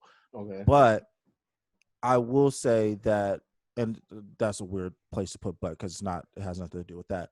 But I am a strong believer of First Amendment. Like Okay. I'm a strong believer of the First Amendment, and I believe that a lot of people don't give people opportunity to speak and Mm-hmm. just talk and say this is how I feel. Because if this, like, say you are a hard right person, like you're a hard conservative leaning person, Mm-hmm. I'm not going to be mad at you for what you believe or Yeah. what you think is okay. Yeah. But I will have an issue with if you believe that some harm to me or harm to other people or whatever is okay, because it's not. Like, you could say whatever you want, because that's your right to say whatever the hell you want, whatever you believe. Cool. I'm not here to force you to believe what I believe. Uh-huh. I am a big person. I like to have communication. I love talking to people that don't believe the same things I believe in, because it's Yeah. like, how did you get to this point, and how do you see the world prospectively? Like, from my perspective, I see the world differently than what you see it. So obviously your beliefs are going to be different, but I want to know how you got to that point. Mm-hmm. Um, Cancel culture destroys all that, Yeah. destroys all communications. If you believe that women shouldn't get abortions, you are the worst person in the world. And it's like, I believe that it's a right of choice. Whatever you want to Yeah. do it. That is your choice, because I'm not, you know, In that position. yeah, not even that. Who the hell am I to tell you what to do with your body? Yeah, of And course. I feel that way across the board with everything. I am me. I can only control me. Whatever you do in your own time, that's you. Unless it Mm-hmm. brings harm to somebody, or it's something that is nationally immoral, Mm-hmm. then do what you do. But cancel culture will go, okay, Terry Crews, because Terry Crews is, the guy that they're attacking. Like, Terry Crews getting his shit, He fucked up is. on Twitter. But let's say Terry Crews says something. no matter what he says, he's going to get killed and they want to cancel. Don't watch any of his movies. Don't, blah, blah, blah, blah. And it's like, okay, well, what did he say? Oh, well, he said something in the sense of like, no, no, no. What did he say? Mm-hmm. Like, don't tell me what you interpret what he said. Tell me what he said. And I think that's how cancel culture is. And I hate cancel culture because they never give a Full context. they never get full they never get full context. They want to see what they want to see to be able Mm-hmm. to drive the narrative that they want to drive to be able to get whatever they want to cancel. Mm-hmm. To answer your question about Adidas, I have absolutely no idea. Like Yeah, none. like it's It makes just absolutely no sense. someone says something wrong, whether it was a present or in the past, and all of a sudden cancel culture is there. Yeah. But with Adidas, not one person said it, Mhm. and I'm not saying we should have said it, and I'm not saying where's it at. I still want to see it. All I'm saying is you guys do it about everything, and you guys have done it towards people that didn't necessarily deserve it, and now you have such a big company at the forefront of this topic, and not one person has said stop shopping Adidas. I think it's because of the fact that, like you said, it's a big company. Because think about think about all the things that have been canceled, things that Mm-hmm. can be brought down with just a 24-hour span of Twitter, hashtagging you. You can't hashtag Adidas to be obsolete in this world. You You can't can't. you can't hashtag the Kardashians out of being obsolete in this world. You can't hashtag Kanye West to be obsolete in this world. It does like I You think can't, it's but people still do it. yeah, People they still try. cancel. Yeah, but no one tried with Adidas. And I'm not saying they should have, and I wanted to see it. I just don't get it. I Like, think it's because cancel culture, like you can't spin Adidas. You can't if they spin really, the story. if cancel culture really, like, if they ever had a reason or a legitimate reason or like something where cancel culture actually looked like they were on the right side of things, Mm. this was that example. I It, feel. well, yeah. So but like I'm saying, like with a Terry Crews tweet, you can spin that however the fuck you want. You Yeah. can spin that and put a caption that makes people be like, "Oh, fuck what he's actually saying. Oh, what this caption says is this what he said," kind of Mm-hmm. thing. If Yeah. I ask somebody, "Yo, what did Terry Crews say?" and they tell me, "Oh, well, he was saying sort of, kind of this," and I'm a person that goes with whatever somebody tells me, I'll be like, "Oh, well, then fuck Terry Crews," even though if I Yeah. didn't look at it and say it's totally opposite of what he said. Yeah. With Adidas, it's employees. Of course, we should be listening to the employees because they're the ones that work there and they're Mm-hmm. telling us, "Yo, they are doing these things in office." But there's nothing to spin because you can't take anything like solid and say, "Yo, this is what happened and here's the Cliff Notes version of what happened," to be able to I get see what you people mean. and get the mass hysteria around the whole thing. It's Okay. just so Adidas protested Adidas employees protested Inequality. inequality in the workplace. Okay, well, what happened? But nobody in the actual workplace wants to really say this, and this happened, and these are the people that did it. Yeah. Because then if you did that, I'm pretty sure you would have a bigger amount of people saying, "Oh, well, fuck Adidas then." Mm-hmm. But because Adidas is so big and there hasn't been anything that has come out that is a solid, this is what happened, and these are the people that are involved, Mm-hmm.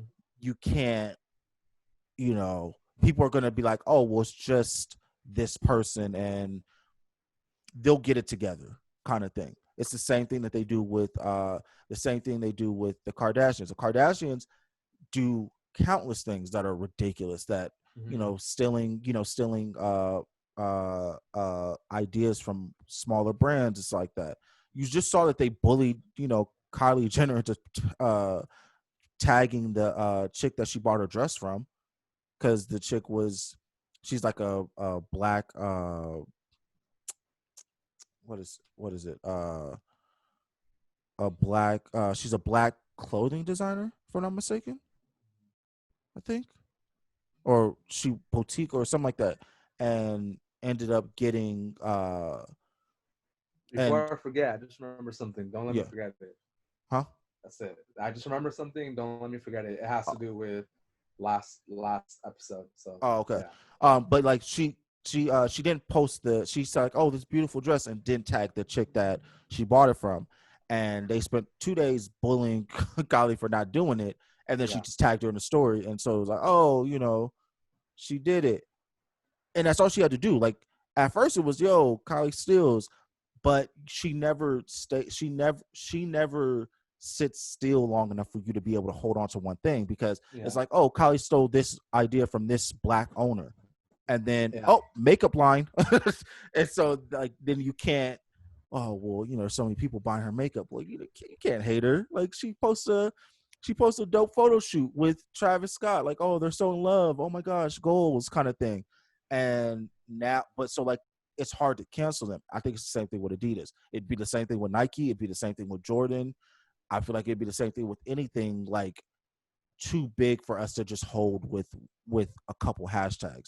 You would Yeah. have to be able to hold people accountable to be able to cancel Adidas and actually get them out of there. And it's also at the same time, it's not going to happen. Adidas is too ingrained in the culture and ingrained in a lot of people to be able to cancel, because you look at people are going to be like, well, I'm not going to buy Skechers, I'm not going to buy Reebok, and then Reebok goes through its whole little thing where they get rid of CrossFit because they're like, yo, the owner Good for was, them though. yeah, Good for they them, saw yeah. that and got rid of that immediately. Yeah.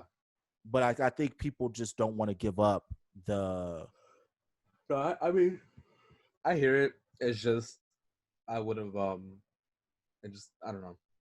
it's the same thing with Mayweather and what was it, Gucci, But I or don't like yeah. cancel culture to begin with. I think it causes more harm than good Oh, of course. because it equally um redistributes that ideology of a one-sidedness. Yeah, As much as they fight one-sided perspectives, they also create their own one-sided perspective, exactly. and it's counterproductive in some ways because you're not really teaching.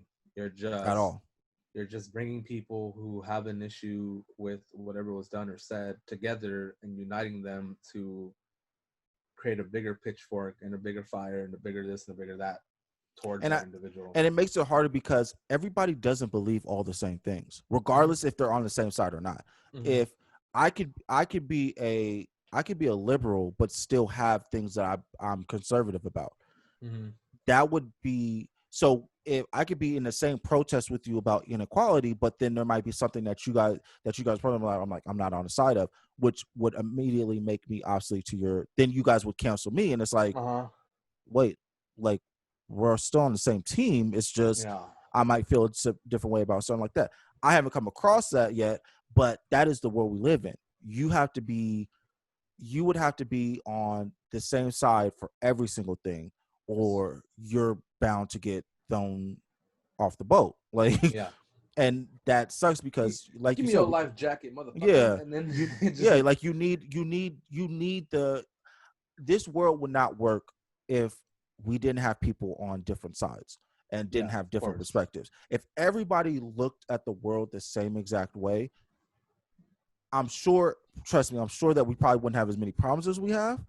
But at the same time, this world wouldn't be as progressive as it is now. Yeah. And I solely believe that. People could disagree, but I believe that without conservative views, there'd be a lot of things that we wouldn't have. Without liberal views, there'd be a lot of things we didn't have.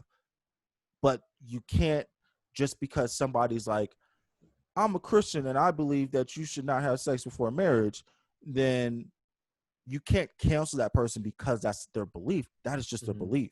Yeah. Now, if they're saying everybody that has sex before marriage should die, then okay, yeah, okay, That's get different. get Yeah, him the fuck out of here. Like, you're yeah, adding an relax. entirely different element to it. Yeah. But you guys are cancel people just for saying, yo, this is how I've always seen the world, and this is how I was raised. This is how I feel. Yeah. Not that like I'm asking for harm or anything like that. It'll be like, I'm just trying to tell you guys, and you guys would be like, burn them. It's like, what? Like, Like, Fuck him. yo, yeah, kind of shit. Get Like him out of here. that's a wild world to live in, because then you Yeah. make people afraid to stand on their feet. And like, in a world that we need people to be 100% and stand on what they say, you can't be mad at people for standing on what they say. If Donald Trump, the one thing I can respect about Donald Trump is, if Donald Trump stands on something, he's going to stand on it, regardless if it's his own thoughts or not. Because I have my own theories that he just kind of just says whatever the fuck comes to his mind. Oh yeah, he's definitely a level 100 puppet. He's a complete jackass. Don't get me wrong. But the one thing I can respect about Donald Trump is the fact that Donald Trump, even though he sounds ridiculous, he truly believes what he says. Yeah. And he truly believes what he says is 100% true. And we need people in the world that feel that same way. That is a impressive amount of self-confidence to Bro. really just go out there and say the outlandish shit that he says and have that face on him, like, but I'm right. I said, what I said was 100% correct. And we could be like, no, you're actually 100% wrong. No, you're wrong for thinking I'm wrong. like it's just, that's, I can't be mad at that. Like, I can be mad at him for the things he says, because yes, he has incited a lot of death on a lot of people, and I can never condone that. But the one thing that Donald Trump has for him, and I think that's why a lot of people like him that are on that side, is because of the fact that they'll say people that say those things of like, I said it, what are you going to do about it? He is the same exact way. I said it, what are you going to do about it? And it's like, well, nothing. Like, all right. We tried. So so it's one of those things where it's just, I feel like Adidas got too big for its own, for it to be canceled. I wish that wasn't the case, but that's the case.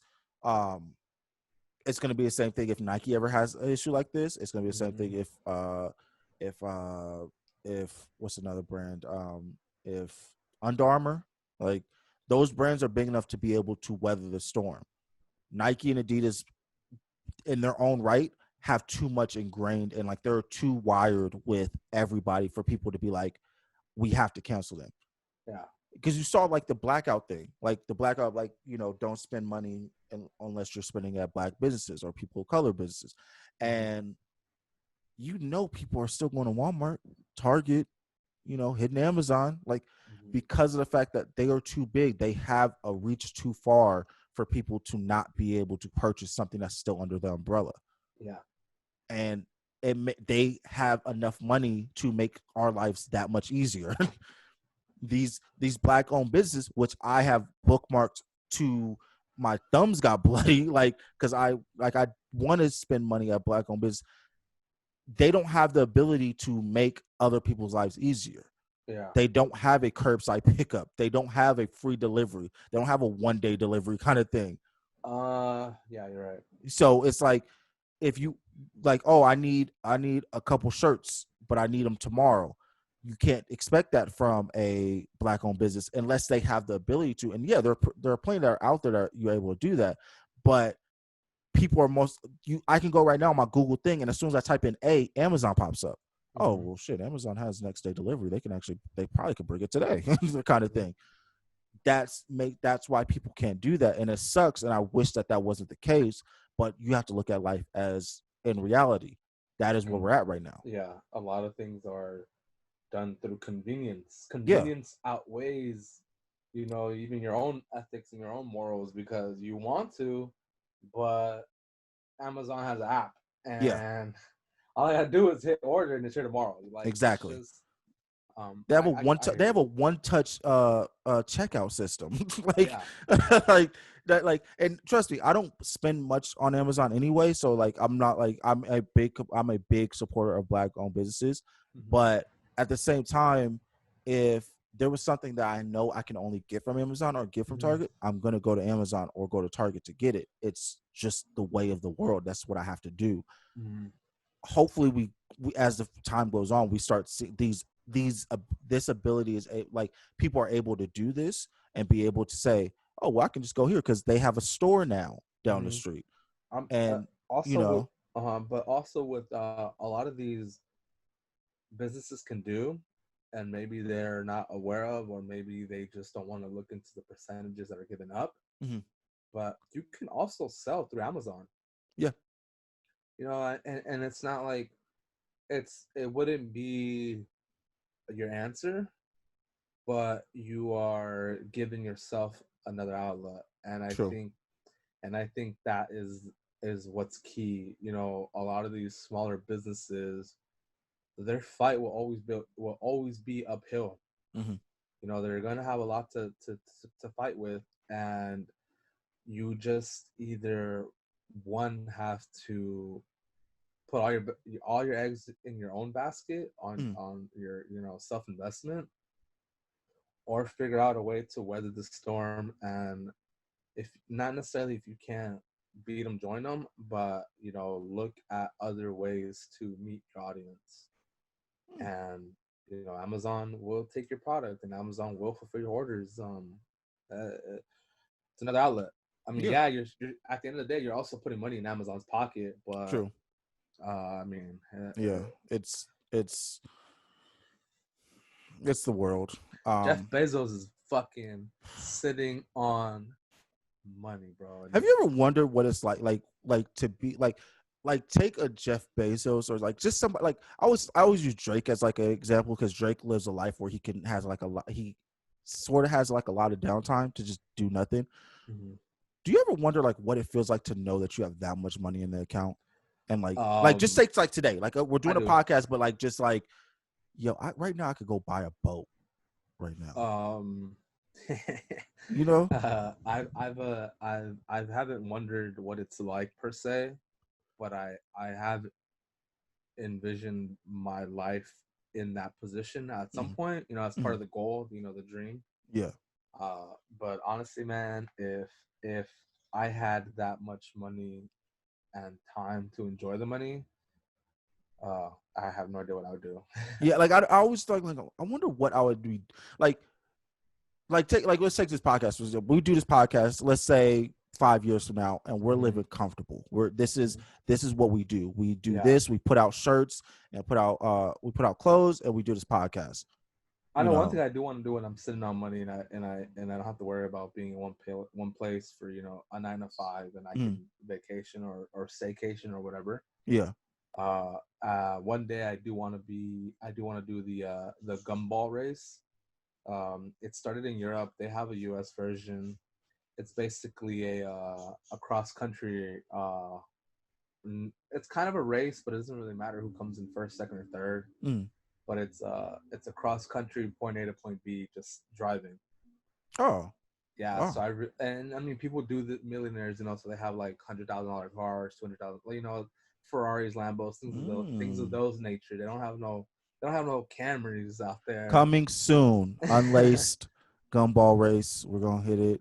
Yeah, so I mean that's something I would want to do with my Yeah, that'd millions, be dope. but other than that, it's just that's just a crazy, crazy thing to know that you have that financial Yeah. stability, freedom, literacy, like just it's one perspective and issue completely removed from your thought Yeah. process. Um, Like you like literally anybody come to you with like, yo, hey, we need this because the factory blew up. All right, let use me whip out the here's yeah. checkbook. Let me hit the safe real quick. Yeah, Oh yeah, buy yourself some Happy Meals. Here you yeah. go, bro. Here Feed you the go. guys. There you Take go. them all to dinner. Lunch Sorry for on the me today. Lunch on inconvenience. me. Yeah. Yeah. I, one quick question because I asked my friends and I can't think I'm still trying to figure out a solid number that I would think that's comfortable. But say you're Drake, you have Drake Yeah. money. Drake. Say you have Drake money. What is because What of up? course they don't carry around like that much. I don't believe they carry around that much cash, Yeah. but I'm sure they have a bunch of credit cards. But like your account, like your debit card, Yeah. your Bank of America or Wells Fargo, whatever card, how much do you have in that account? Like knowing that you have Drake amount, like what do you walk around with on your debit card? What do you think is a comfortable amount to walk around with? I think maybe like a cool like 100 mil, six 100, digits. 100 I mil? mean, not 100, Oh, 100,000, six oh, I was about to digits. say, yo, what?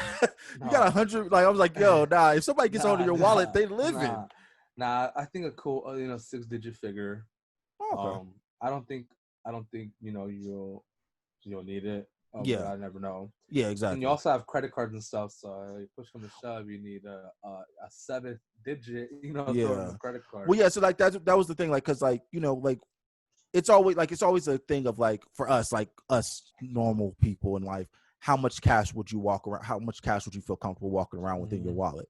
Mm-hmm. It'd be the same thing of like how much cash would you feel comfortable walking around with, knowing that you have Drake money? So really, you could have Cat like whatever. physical cash, Yeah. I would probably have a couple hundred.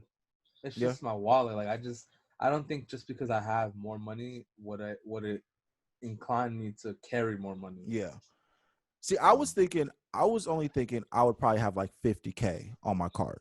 Because knowing, of course, if I have that much money, I have like multiple accounts and everything like that. But like the account where I just like because we all have like that one card that we pull out for everything kind of thing. yeah, The one card I would pull out for, I probably would only have like 50K on it. okay, And I would just cool. keep it at 50K. Enough to make a down payment on new cars. Yeah. You know. Because like there's nothing, I don't like, I know that if at that much money, I know I'm probably going to be doing stupid stuff. But like he's lived with it for so long. Yeah. Like I wonder, like at this point where like he literally has everything he could ever want, Yeah. what is a comfortable amount to walk around with? Because you're not just spontaneously buying a boat. Because I'm pretty sure he already has a boat. He already has a jet, so I know he's not just like somebody's like, "Yo, new jet, do you want it?" kind of thing. But like enough to get food, go to the club, get bottle service, if that's your thing, Yeah, I'm still chilling at 100,000. 100,000. Chilling. Yeah, okay. Chilling. All right. Leave in the Like comments below. Leave in the comments. I want to see, like, what are you guys comfortable with? Like, in your card, so your Drake money, you have my a Drake bunch of credit card, cards, my you all little that, but OVOL on it. yeah, but your main checking account, how much do you feel comfortable walking around within that card, knowing that you have that much money? Like, what are you walking around with I on a mean, but daily basis? realistically, like it's still not an issue though. I mean, even if you lose your wallet, a lot of that time, that money's still protected. Yeah, true. Yeah. So I mean, it's not even if you have one card that's linked to an account with all your money, um, I think it's still protected. It's a weird, that was a weird question because like I really like, I don't know why, but like that stuff always like interests me. Like I wonder, like right now I mean, I'm not at gonna lie. 1 o'clock, I how much have money does Drake have in his like checking account right now to spend? I have that thought process too when I see like sneaker shopping Mm-hmm. and I see these people, obviously pay for their own things, Yeah. but like I just like some of the episodes with the younger artists. Those are the ones that really like hit me because like they spend $3,000 and to them it's like what the fuck, like put that shoe back or something. Yeah. And in my mind I'm like, man, 3 racks, that's nothing, bro. Like like you know what I mean? The record labels need that money back. You ain't gotta like that. Like They need that money back. if I mean, shit, I don't have that type of money, and if I was spending 3K at a flight club, I'm already thinking it's cool. If Yeah. I got their money and it's 3K, I'm thinking it's even less. I mean, more Hey, cool. I'm chilling. them album sales are due. So I don't Yeah. know, man. I don't. I don't. No, but yeah, back to your question. I think about it in situations like that. Yeah. That was just a quick question. Yeah. Speaking of money, Mm-hmm. speaking of money that people got, this is just a side thing because I just wanted to ask it. I got So no money. no, Okay. you can't ask the Gabe for money. He I has got nothing. none. He Yeah. has nothing for you. Um, uh, Jordan Dior, ones. Yes. So those dropped Last last weekend. week. Yeah, and so I don't care for them because I didn't really care. But they are the hottest thing Oh out, yeah. There's and uh-huh. and so I would just ask because we had this talk about the chunky, the The Ben and chunky Jerry donkey. chunky donkeys. Mhm. We had this talk about the Ben and Jerry's, all that stuff, and like the things that people do, the hype beasts that people do, like what they do with these shoes. And Same thing is happening with the Dior. Jake Paul was eating cereal out of Mm-hmm. his. Mm-hmm. And my only question, because I don't care if he bought them, who gives a shit? Like, do Yeah. what the fuck you want with them. Yeah. Do they still wear them after they do stuff like that? Like, do you Uh, still wear them after you eat ice cream out of your shoe, or are they still wearable? I mean, definitely, yeah. All you gotta do is send them to Gabe, and he'll hook you up, and then you can wear them again. Come on, come on. But um, like for someone like that, what are you doing? who are you, bro? You're not even like YouTube don't even like you anymore. Like, what do like, what are you doing eating cereal out of your Dior's, bro? Just, take your money that you still got and try and make more money with it.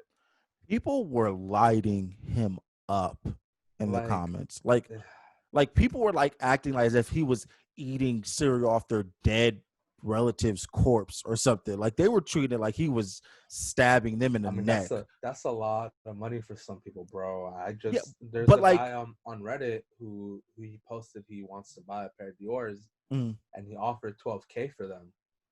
And dude, that's $10,000 profit. Like that's a lot of money for some people. So when they see that, they're like, it really messes with their wiring in their head, because like we go back to last episode, all they see is money. mm-hmm. So like, bro, you're looking at someone make you're looking at someone who is taking this shoe, and in your eyes, like, you're questioning, are you still wearing it? Some people automatically go, well, the shoe's obsolete now, you're not going to wear it anymore. Mm-hmm. That's 15K down the drain. Yeah. Like, I can see how people can become easily triggered by this. Okay. Do you, If do you think that people wear the shoes after doing stuff like that? I would hope so. I mean, there's no reason not to. It's not Okay. like the shoe. It's not like the freaking shoe doesn't fit anymore, or you can't simply just clean them and they'll be good as new. Does he put something in the shoe? Because I feel like that's a weird place to eat a cereal out of. Because I feel like it will soak into the material. Maybe there's a cup in there, Probably. that you can't That's see. what I was thinking. Like He there, put like and a it, small little styrofoam cup in there. yeah, because I mean, I would assume that, Because milk's not staying in there. yeah, I would assume that you'd see some type of seeping, Yeah. either within like the lace holes, or like um you can just see the material getting darker because it's wet. Yeah. But none of that happens. So there's probably something So inside the everybody shoe. relax. He ate cereal out of it, but like out of something. Like, Yeah, and even if you wow. do get some spillage, you drop a spoonful in there, it's still just a spoon of milk. Like, Yeah. you're good. Nobody's. Yeah. That was just the one thing about that. I just wanted to think. Like, I saw it and I was like, I wonder if people still wear the shoes after they do stuff like that. Because like for me, if I would never do something like that because that just looks weird. But Hmm. I would still wear it. Like if I spent that much Yeah, money, I'm still wearing it. Like yeah. even if he didn't have anything in that shoe and he actually was eating cereal out of the actual shoe, I'm still sending it I to got a Gabe, question now. clean it, and then I'm wearing it again. I'm a It's kind of like a maybe a segment that we can make into something going forward. Mm-hmm. But I just thought about something, bro. What's up? This Dior one is in the same market category as the Nike Air Mag. When you think about it, they're the same. They're both there. Which one are you having? The Air Mac. I mean, yeah, me too. I'm taking the Mag, Yeah. but it's just crazy to look at paper and look at these two shoes and realize that they're both in the same tax bracket, basically. Yeah. So I'm gonna put you guys. Of course, we've been putting the visuals so you guys can see the That difference. shoe is some people's annual wages, bro. Look at, like, What the literally, fuck? Some those people work shoes. 9 to 5 for 12 months and make less than what that shoe is worth.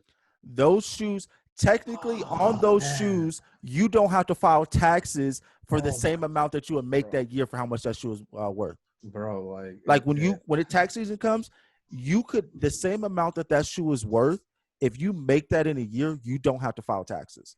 I just, man, That's crazy. when you look at things like that, um, One is a self-lace shoe.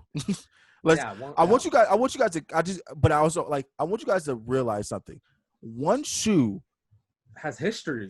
self-lace has like electronics in it. 30 years of history behind it. Back to the Future. Yes, The other shoe is just one with it's a collab. with a It's with a designer, and that's it. And it was limited, and retail was $2,000 as opposed to 175 to where what that's where the Air Jordan is right now. Think about that. Like Think we about we that. we as a culture made that shoe um relevant to the Air Mag in a matter of a week. And Look what you guys doing. The Air Mag took 30 years to become what it is now. Look what your people are doing, Gabe. Look at it. Look at like it.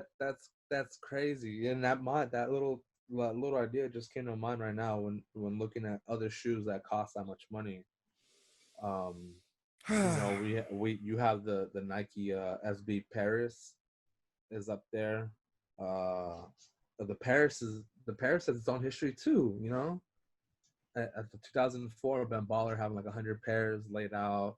No one was really after them like that. That was No a great one, no picture. one, no one was offering 5 racks for them. Then, every pair is different. No two pairs is the same. No two shoes is the same for that matter. Um, just because the upper is just printed and how it's placed on is how it's placed on. But that shoe now is 10K plus 15K. But that's another shoe with 15 years of history. Um, it's just crazy, man. Some of these shoes just become what they are overnight, and that shouldn't be the case. We are living in different times, my friend. We are, bro. Different times. So do you think one of the powerhouse brands like Gucci and Louis Vuitton will ever have a legit collaboration with a brand? Yeah. Because I mean, you have Gucci inspired colorways. You have yet to have anything Louis V inspired, or like even if it's just colorway, like it's just brown, and monogram. People, there's not much to go off of there. Yeah. But I think before we are gonna get a Gucci, like a black Gucci Jordan something yeah, like we don't have that. with the three color stripe little thing tab Yeah, somewhere. We're gonna get that for sure. yeah, we because I mean Dior. What the hell? I mean, Dior is great. Don't get me wrong, Yeah. but I didn't think Dior would be the first. Mhm. Yeah, I thought Gucci would be like the first like one that would do something crazy. And I mean, I would think Nike and Louis Vuitton, because they're the middleman there is Virgil. Mm-hmm. But that didn't happen or has yet to happen. They probably work. He's probably working on something. He's trying to do something big. I He's probably mean, he2021. if anyone has the platform to make the biggest splash in sneaker anything, it's him. Oh yeah. Um, I am sure by 2022 we will have either a Gucci or a Louis Vuitton collab. Yeah, it needs 100% to sure. happen. The door's And when already that open at the door. happens, we're gonna try everything our best to do a review on it. At that point, I'm pretty sure we'll have a key card to Something, get yeah, into Nike anyway. So we'll yeah. do a video at the desk. It's time to start being buddy buddy with those people who shop at Louis Vuitton, because when that one Mhm. comes out, they get priority. Like, We should just start going to brands like, hey, what's up? yeah, hey, we're not gonna buy anything, but remember us. Yeah, just remember our face. Just every Yeah, single day, just go in and just say, what's up, guys? I mean Drop off some coffee. that's how Louis Vuitton did with the Supreme collab. They had a lookbook and they offered it to um, continuous customers who had been there for so long and had Mm, been repeat customers. And the only reason why I know this is because of Mayor, the guy I follow on mm. Instagram. Um, he's LV everything. So when that He was has great stories. yeah, he has really, really, really good content. He's an OG head who's Hmm. very much entwined with our current generation. So Yeah. I remember him posting that book that they sent him and basically just saying he's only going to go after blah blah blah or whatever. So I would So imagine that we should put each episode on a disc and just always go into Louis Vuitton, just drop it off. exactly like the Unlaced Boys right here. Just here you It's a go. mixtape, Mixtape. mixtape Here's the next podcast. episode. Yeah. Yeah. All right, Oh. here's an early listen. Hmm. You know. Do they have a place that you could send stuff? Do they have a PO box? Because that Ooh, show Louis would. Vuitton. Yeah. I wonder I if places mean, have PO boxes. a lot of places have PO boxes. People with PO boxes are interesting people. I feel We- like That's what individual that's people. probably what we're missing. We gotta start sending our stuff to PO boxes. Mm-hmm. We need an Unlaced PO box. That's really what it is. Oh yeah, send us. Well, no, because then we're just gonna get like a bunch of like mixtapes that I don't want to listen to. Well, It would I, I don't want to like be I like, yo, mean, we I got didn't PO want to. boxes and you guys just send us mixtapes. I didn't want to say that to discourage anyone, but since No, it's out there, I'm discouraging. I don't want to hear your mixtapes at all. At all. I'll tell you like this. I listen to new music when I am driving.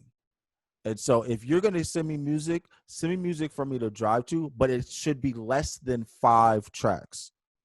There we damn. go. So you'd be getting full Less than projects. Yeah. Give me Damn, you'd less be than getting 5 tracks. insight. If you give me less than 5 tracks, I'll listen. There we go. There you go. If we have a PO box and you guys are sending us music, it has to be less than 5 tracks. If it's not less than 5 tracks, then I don't want it at all because I'm not gonna listen to it. Chris Brown's out here dropping 45-track albums every 6 months. I don't have time. Sorry. No. Hey man, I will listen. But Yeah. I'm more of a skimmer, you know. I'm a skimmer, and something needs to really catch my attention for me to give it 100. First 15 seconds better be fire. I don't And care. it's just I maybe a minute, you know, but I need something to reel A me in. minute? Tracks are usually like 220 anyway now. Okay, dang, my bad. You listen to a whole half of track. Nah. I don't want to hear you coming in with the trying to do the Travis Scott auto tune. It's like that for 20 seconds. Nah, 20 seconds of that is getting next. Next. All right, man. Next So track. you want bars? I need the bar. Like, even if it's not bars, but give me something. First 15 seconds, I need to know what's going on. Let Okay. me know. I don't want to hear interludes. I don't want to hear the voicemails of your baby mamas, talking about you need to come see your kids. Nah, give me the bars. Give me bars or give me a beat. Something. I need to know what direction we're going with this track. Well, my man has spoken, and So so and with that being said, you don't want to hear your music. with that being said, What up? What what up? do you think should be retroed next? I'm sorry. Okay, so the only reason I asked that is because we got announcement. Well, no, actually, no, I'll wait for that. But we get announcements of a lot of askings of what should be retroed, and so I thought the question because I want the Citrus Sevens to be retroed. But anyways, what do you think should be retroed? Thinking, what haven't we seen in a while? While you think, let me go on a tirade about the Citrus Sevens again for like the 5th time on the show. Mm-hmm. Jordan, give me my Citrus Sevens, please. You gave it to me once. Those shoes are fire. I can't find a good pair because every pair I find are ashy as hell or worn to shit. They don't Give really me, they don't really retro those colorways, those LS they colorways though. need to. Mm-hmm. Those shits were fire. And don't give me no cheap ass material either. I mean, that's a give me though. They ain't changing that. Give me some quality nubuck and we're good. Mm, That's all I asked for. I'm going number by number. So like the Air Jordan 1, we basically got everything. Don't really care. We're starting to overlap now. I guess maybe an Air Jordan 2. Um, I know that the last one was in 2014, but I didn't really like that one. It was slightly shorter than the '04 retro, and it was some trash quality. I would like to see a black and chrome retro. Did they Okay. retro that? No, right? Did they? For what? For the twos, the black and chrome. Not that I know of, no. Okay, yeah. So that colorway would be hot gas. Okay. Um, That's a low, right? no, the black chrome was a high. Oh, it was? Yeah. Oh, I thought it was a low. Um, What am I thinking of? the black chrome lows for the sixes. Oh no, I know that, but I thought that there was a black low though, right? Not that I remember. No, not for the twos. Yo, I must have been looking at some fake Um, ass shoes. what would be dope? It would be an away version of the Denver Nuggets twos, Carmelos. Mm, So those would be fire. instead of white, they'd be black. Yeah. That'd be fire. So I would like to see some twos, some nice retro twos. I would cop in a heartbeat, to be honest. Twos don't get any fucking love. Oh, what you're talking about? Yeah, I thought those were lows. I never actually. Oh, well, why did I think those were lows? I'm tripping. But while you're looking, they didn't retro, right? The No. last Oh okay, wait, wait, is this a retro? the black and chrome 2000, twos. 2004 was the last time it Yeah, dropped. yeah. Yeah. Okay, cool. Yeah, no. Air Jordan 3 wise, original colorways. The only thing that they could bring back would be a Nike Air Fire Red 3. That's pretty much it.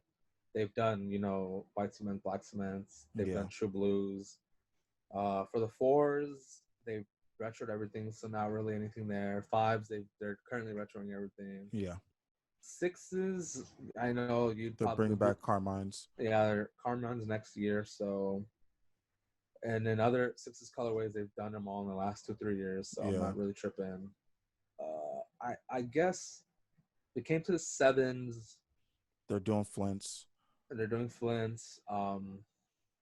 I guess the only retro of a 7 I would like, but they've already done so many, so I don't really think so. But I was thinking about the Olympic 7s. Yeah, that'd be nice.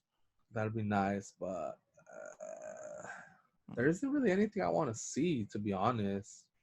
I just wanted to see. It was just a question I wanted to ask. Yeah. They're kind of going in and starting to retro a lot of stuff now. So what I really want more insight on is those samples or Ps or whatever the case that they sent Jason Tatum, the Cool Gray 11s. Okay, so those have mesh uppers, and I personally like it more than the suede uppers. Okay.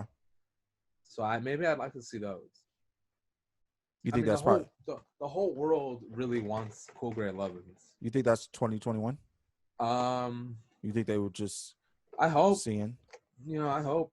But it was an interesting sample, and I really like them. But they're out of the blue. They came out of nowhere.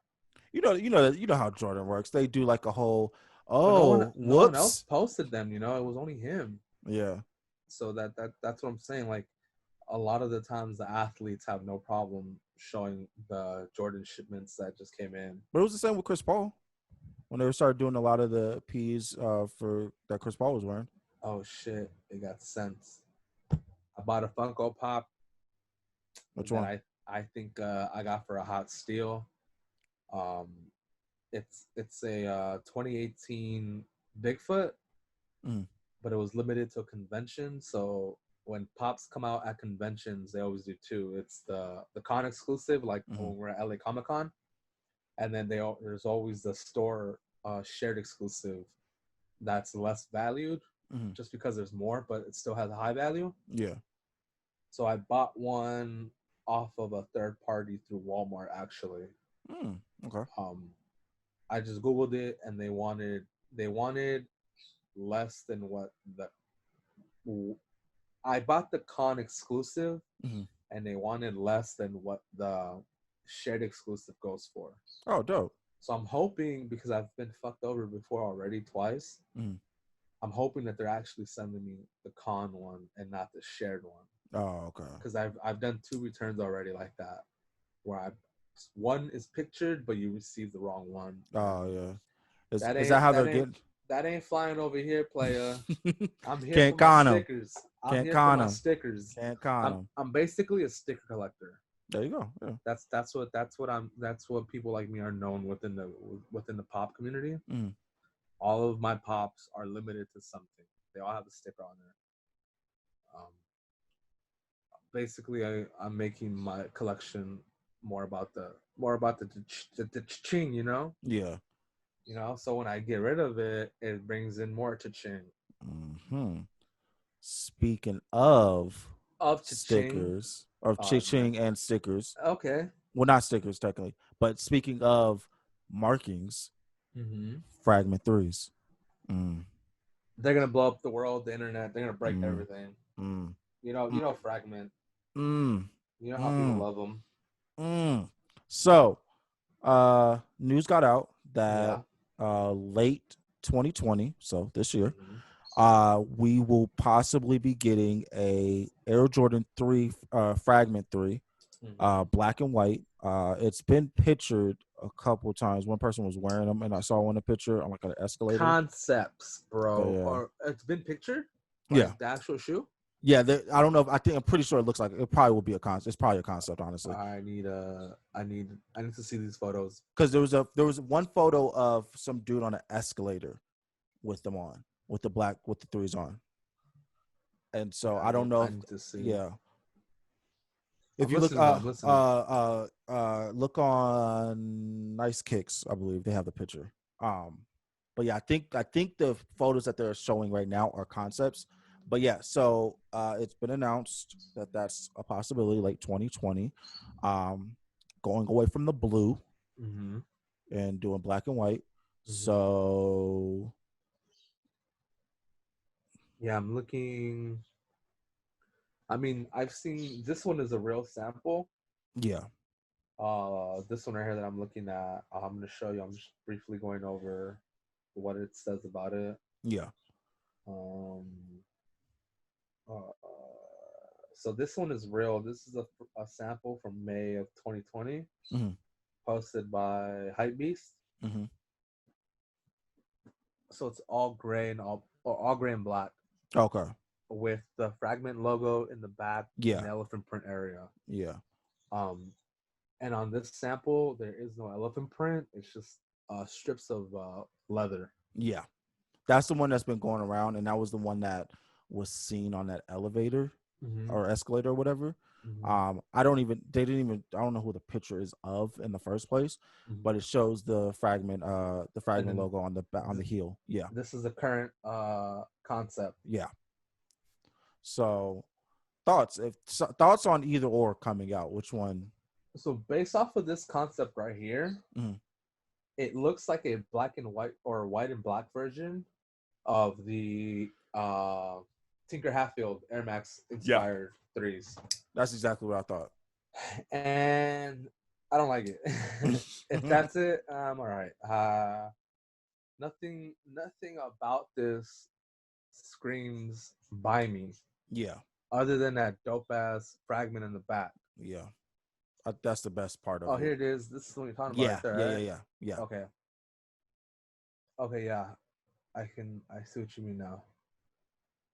Um, but overall, if this is the colorway, maybe it'll look better with like black laces or like red laces, Yeah, some type of contrast.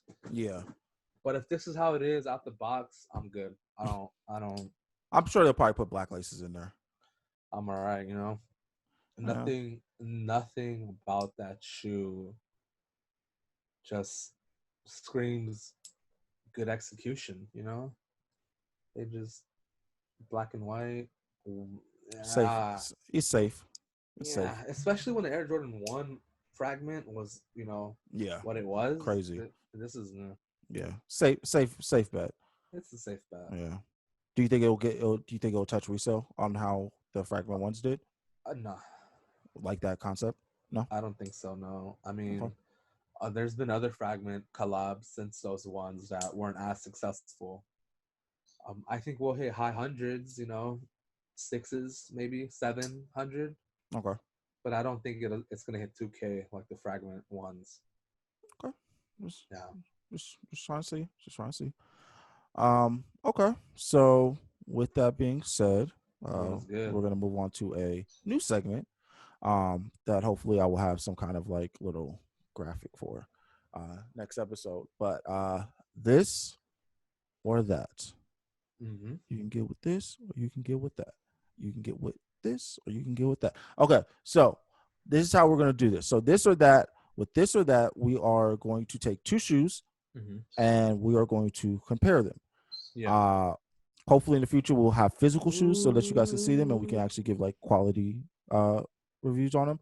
But Let's get ready to rumble. we're gonna start doing Okay. comparisons of two different shoes. We're going to pick which ones we prefer, Hmm. and also we want you guys in the comments to pick which one you prefer. Yeah. We'll also do the poll on our IG page, so you guys can check it out. Flint 13s just dropped last week. Hmm. Flint 2 weeks 13, ago, 3 weeks ago. yeah, and so Flint 13s or the new announced for Flint 7s. Hmm. Which I've had on the show, but both. Yeah, he last episode, right? Yeah, which is Last funny episode he because actually showed them. yeah. So if you want to see them, also go back and check them out because they're really good. But yeah, so they are getting retro. So we're gonna do a this or that. Yeah. What do you prefer? Do you prefer the Flint 13s or the Flint 7s? The Flint 13s and Flint 7s, they have the same name, but they are different colorways in the sense of shoe. Hmm. Because the 7s have a purple-ish, like a lightish purple, lavenderish colored Jordan logo, as well Hmm. as on the midsole. Yeah, No, it's like it's yeah, basic. like It's the contrast accent coloring. It's yeah. purple. And on the Flint 13s, if you guys haven't seen, it is a navy blue mesh on the and then the Flint little gray at the bottom sole. Yeah. So yeah, Personally, I like the sevens more, okay. but the Flint 13 is one of my favorite 13s. Hmm. And growing up, I never owned them because they were associated with being a Cowboys fan. And I'm not saying that I didn't want them because I didn't want people to look at me that way. I'm saying that I couldn't even buy them because all the Cowboys fans bought them because Yeah, that's all they had for them. You know, yeah, they had those 13s, yeah, and it was either the Mexican gang bangers because yeah. With the the jean Flint shorts and all yeah that. So yeah. the Flint 13s literally meet that Sureño colorway that they idolize, Mm-hmm. especially, and it goes hand in hand with Dodgers as well. Mm-hmm. And then you also have the Dallas Cowboys fans who this is like their holy grail when it comes to Jordans because it's their colors. Mm-hmm. So growing up, it was a harder shoe to get for those reasons. Um, but it wasn't an expensive shoe. It's just Yeah. that whenever someone had them for sale, there was a line of people that were interested. Yeah. So I Uh, never really got into them like that. they had on Um, Twitter starter pack, Cowboy starter pack. Those shoes were in the starter exactly, like pack. it's true, it's fact. That Yeah. that really was the case growing up, and still to this day. But the sevens are more of my vibe, Mm-hmm. just because I like sevens more than 13s in general. Oh. But that's a very clean 13 colorway. Okay. Um, so I'm going opposite with you. I'm going 13s. I prefer. I'm a big fan of 13s. The Flint 13s were a shoe that I always had. Um, and I don't know. I always used to wear them to death too. It was just for some reason I would just beat the hell out of them because I just wore them all the time. I don't know why I like them so much, but I really like that colorway. Mhm. Um, the 13s sevens, are a cool shoe. I yeah, really like that shoe. they're a great shoe. The sevens, I like the Flint sevens. Like I've never owned them. I want to Hmm. own them. Hmm. So when they do release, I do want to get a pair because I saw the ones that you saw at Equivalents that you Hmm. had got, and yeah, I thought about it, and I was just like, nah. But then I like kept like fighting myself on it. But I will get the ones that do release because Hmm. those like I've always wanted to own a pair because they just look really cool. I just like that shoe. Yeah. Um, but overall, yeah, 13s have always been my favorite, like one of my favorite shoes. So the By Flints, default, you're gonna pick 13. yeah, the Flints are, and like that colorway is just beautiful. I just love It that really is. colorway. It's a good Just colorway. love It's not. that It's not a colorway. bad one at all. Yeah, Um, it works for many reasons. yeah. It's good. I'm like, Can't. Yeah. yeah, it's either yeah, like that was the thing. Like you said, like I always saw either Cowboy fans or Dodger fans have those shoes. Like they wear that Yeah. shoe to death. They and So or yeah, or the or the 2X tall, the XL tall gangbanger yeah, with their 501s. Raw yeah, denim. Raw denim. yeah. Raw denim is the way. And layered and stacked on top of the 13s. Man, we've come a 13, long way. 13. It's crazy how a lot of these shoes have like a history like that. Yeah.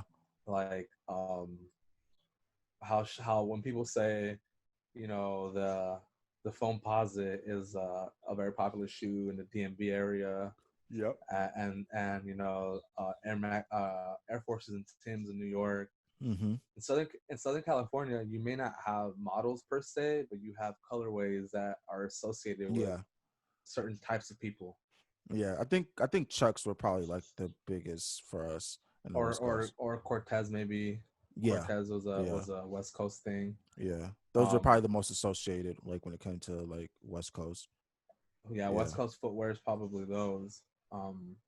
But when you look at certain colorways, they have also history very That's similar. crazy. Yeah. That's yeah. Wow. Okay, yeah. So yeah. Well, this was like a short little thing. Yeah, It wasn't meant to be anything. But as we get more people, of course, it will be a little bit longer and like yeah, more opinions yeah. and things of that But it's nature. something I wanted to try out. Gabe came up with the idea. It was and I really liked it. So as we Yeah, go further, it'll be more in depth. in some cases, you know, like the colorways are the same name and they're applied the same. Hmm. And in some cases, like this one, it's the same name, but they're not. You wouldn't think that they both share that name. Yeah, exactly. But yeah, so that was this or that. Again, Hmm. I'll have a graphic for it. It's something small. Um, We do have a honorable mention for the Flint. So there's also the Flint Sixes, yep. an alternative. They came out last year. Hmm. They did hit sales. You could probably still find them for under retail. And they are more influenced by the sevens than they are the 13s. So they Hmm. do have some purple in them. And obviously, the gray and the white is the main colors Yeah. of that shoe. I do like that one as well. Okay. I do like that one as well. For the Flint family, I guess. Yeah. Okay. It's cool. All right. All right. So let's get into the releases. Alrighty. What we got? What we got? We're gonna get into gas or pass. Gas or pass. Where you at? Where you at? There you Gas, are. pass, All right. grass, or ass. So we have a couple in here that have already been released. We're just Yeah. gonna quick go through those. Yeah. Well, yeah. Actually one got released today. So yeah, July 2nd, the Gym Red 14s that came out. Hmm. I actually like those. Yeah, I did too. I Those were like right. the. It's a good color placement. Nothing too overly dramatic Mhm. or you know, exaggerations of any sorts. But it's good. I like the color blocking. I like the red. Mhm. Um, yeah, I haven't it's a I haven't seen them in person, but from the picture I've seen, it looks like good quality. yeah. I It haven't really seen it. It doesn't look cheap. it just looks like a nice, well put together 14 Yeah, for the what the model is. Yeah, I don't think they could have done it better, to be honest. executed perfectly. All Hmm. right, July 7th, the alternative grape Jordan 5s had dropped. That was the 5s with the purple instead of the white. Hot fire. Yeah, those things look I'm beautiful. giving those all of the gas that I can. Yeah, I those are didn't definitely cop. fire. I overslept, but I'm thinking that I can find them for less than retail I'm pretty sure. just because I'm that guy. Mm. And for anyone that's listening and does have them, my suggestion to you is to not keep them in the box. You don't want to keep those shoes laid flat. I say this because, and this is with any shoe that the upper is a dyed suede. Hmm. You don't want to keep the shoe flat because the contact that is being made, that part will always be faded. It'll always lose its dye because it's constantly rubbing on the box, Hmm. whether on the tissue paper or the box itself. Hmm. Um, that those areas are usually around the ankle, Hmm. the high part. Yeah, So you're going to want to keep those stored standing out of the yeah. box. You see it like with a lot with metallic 5s. Yeah, The little ankle the bubble. bubble is Yeah, always faded because if you have them laying down, yeah, I think are doing that. yeah. My Toro fives, I've never kept them in a box for that reason. Hmm. Um, but you like if you buy from other people, that would be one thing to look at. Yeah. If it's there, I would definitely try and pay less because of that. But yeah, it happens a lot with the fives and the sixes. Yeah. Life Tip, lesson by y'all. Gabe. Yeah. Tips There by it Gabe. is. Don't Ooh. fuck up your own shoes from simply just having them in a box. You know, those things that you won't even know or you won't even come across until they actually happen, and by then it's you can't go back. Most of those clear boxes, you guys can stand your shoes up in. Yeah, Most of my most of shoes, them. most of my clear boxes, my shoes are standing up because it's easier to do it that way. Yeah, Um, clear depending on the boxes are a good material and stuff like alternative. yeah, And if you don't want to go that route, just buying one for that one shoe yeah, it's just an investment in the overall longevity of that shoe. yeah. Tips by Gabe. Now you know. Now There you you know, go. y'all. There you go. I definitely give it a pass. I mean, gas. Sorry, gas. Uh, those things look beautiful. Hmm. I have yet to see a bad picture on them. Yeah. Do again, I want to see them in person. Hmm. But with limited social distancing, I don't see shoes as much. But yeah, great shoe. Looks really good. Glad I that they did do. this. Yeah, I do like a subtle aspect of the shoe is the color of the tongue. Yeah. It's like a smoky gray Hmm. almost. Like that right there just it brings the whole shoe together with that the addition of that color. Yeah. It's Oh, just it's just dope. I really like what when just happened? things like that Oh, work. Uh-oh. what just happened? There we go. Oh. Yeah. Okay. So came out today. We are shooting July 10th. So came out today the Jordan Low 11 Women's Concord. Um, and no, it's not like the black and Uh, white. It is white and Concord um, low.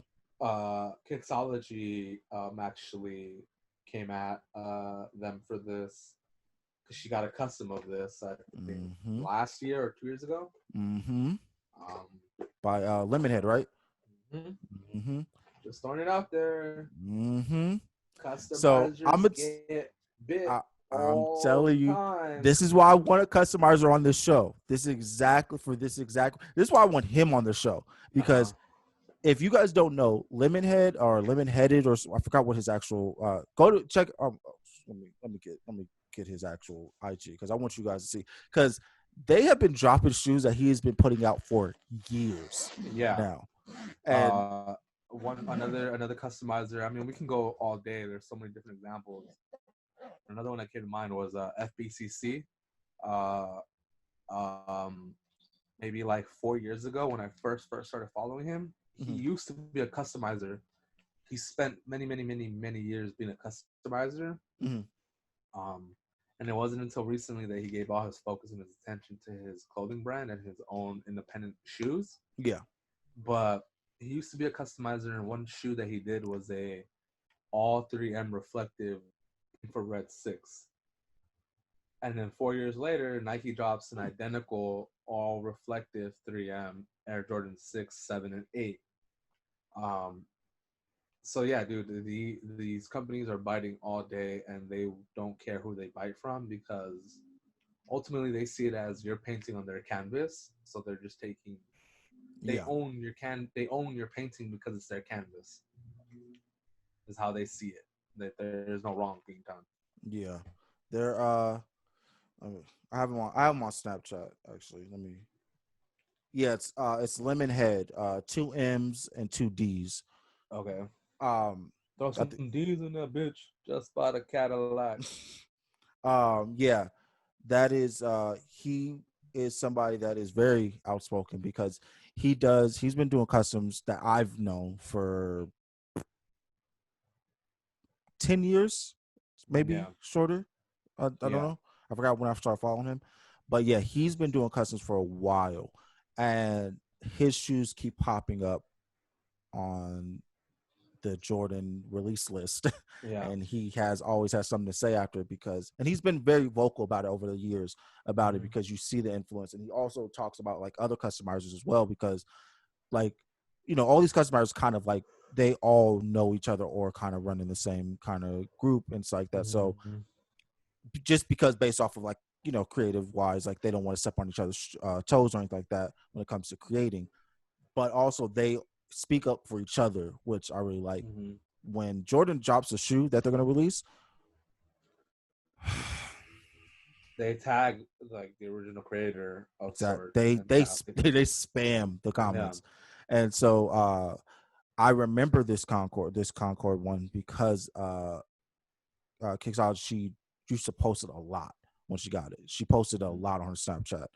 Mm-hmm.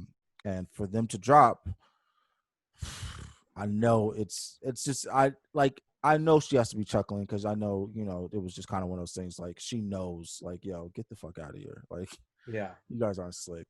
But yeah, I want to do a deep dive in this conversation with the customers if we can get them on the show because I really want to get their like thought process of like, Mm-hmm. especially when it comes to creating and like, does it hinder their creativity when it comes to customizing because they feel like Jordan or Nike are gonna There, pop up with that? there's also speaking of customizers, I Mosh was one of my favorite Yeah, customizers that one day I will own a custom by him. yeah, definitely. But he posted that people have been tagging him because um, fake shoe factories, Hmm. they've been making one of his custom Oh shit. as a shoe, and they've been stating that it's the same one that he did. Um, Let me see if I can pull it up. He posted on his story. It's a the base shoe is the Carolina Off White, Hmm. but the custom is a Para inspired from the Air Maxes. These are Okay, let me, can you focus? There you back it go. up. Yeah, yeah, right There you there. go. So Yeah. those right there. He basically goes on to say that people have been asking him like, "Yo, is this the pair that you worked on?" They're trying to sell it to me. And he comes out to say that there's only one of one, and he owns it. Obviously, Hmm. he's the only one. Or another artist made them and claiming that he's the one that made them. Yeah. But that, like, that it's just there's that aspect of it as well, Hmm. that either the fakes are being made to imitate these customs or other artists are trying to imitate the custom and passing it off as the original artist. Yeah, and don't get me wrong, there are customizers out there that are doing that. Like they are creating the same customs to try to get the same, reaction in business that Yeah, these bigger customizers are getting. yeah. And I'm gonna tell you like this now: be original, please. It's very hard to be though. At the same time, I understand. I Where I some get it, but people. like if you know that it's out there, because it's hard, like there's people out there. Like there was a time when I forgot who I had was gonna get a custom from, Yeah.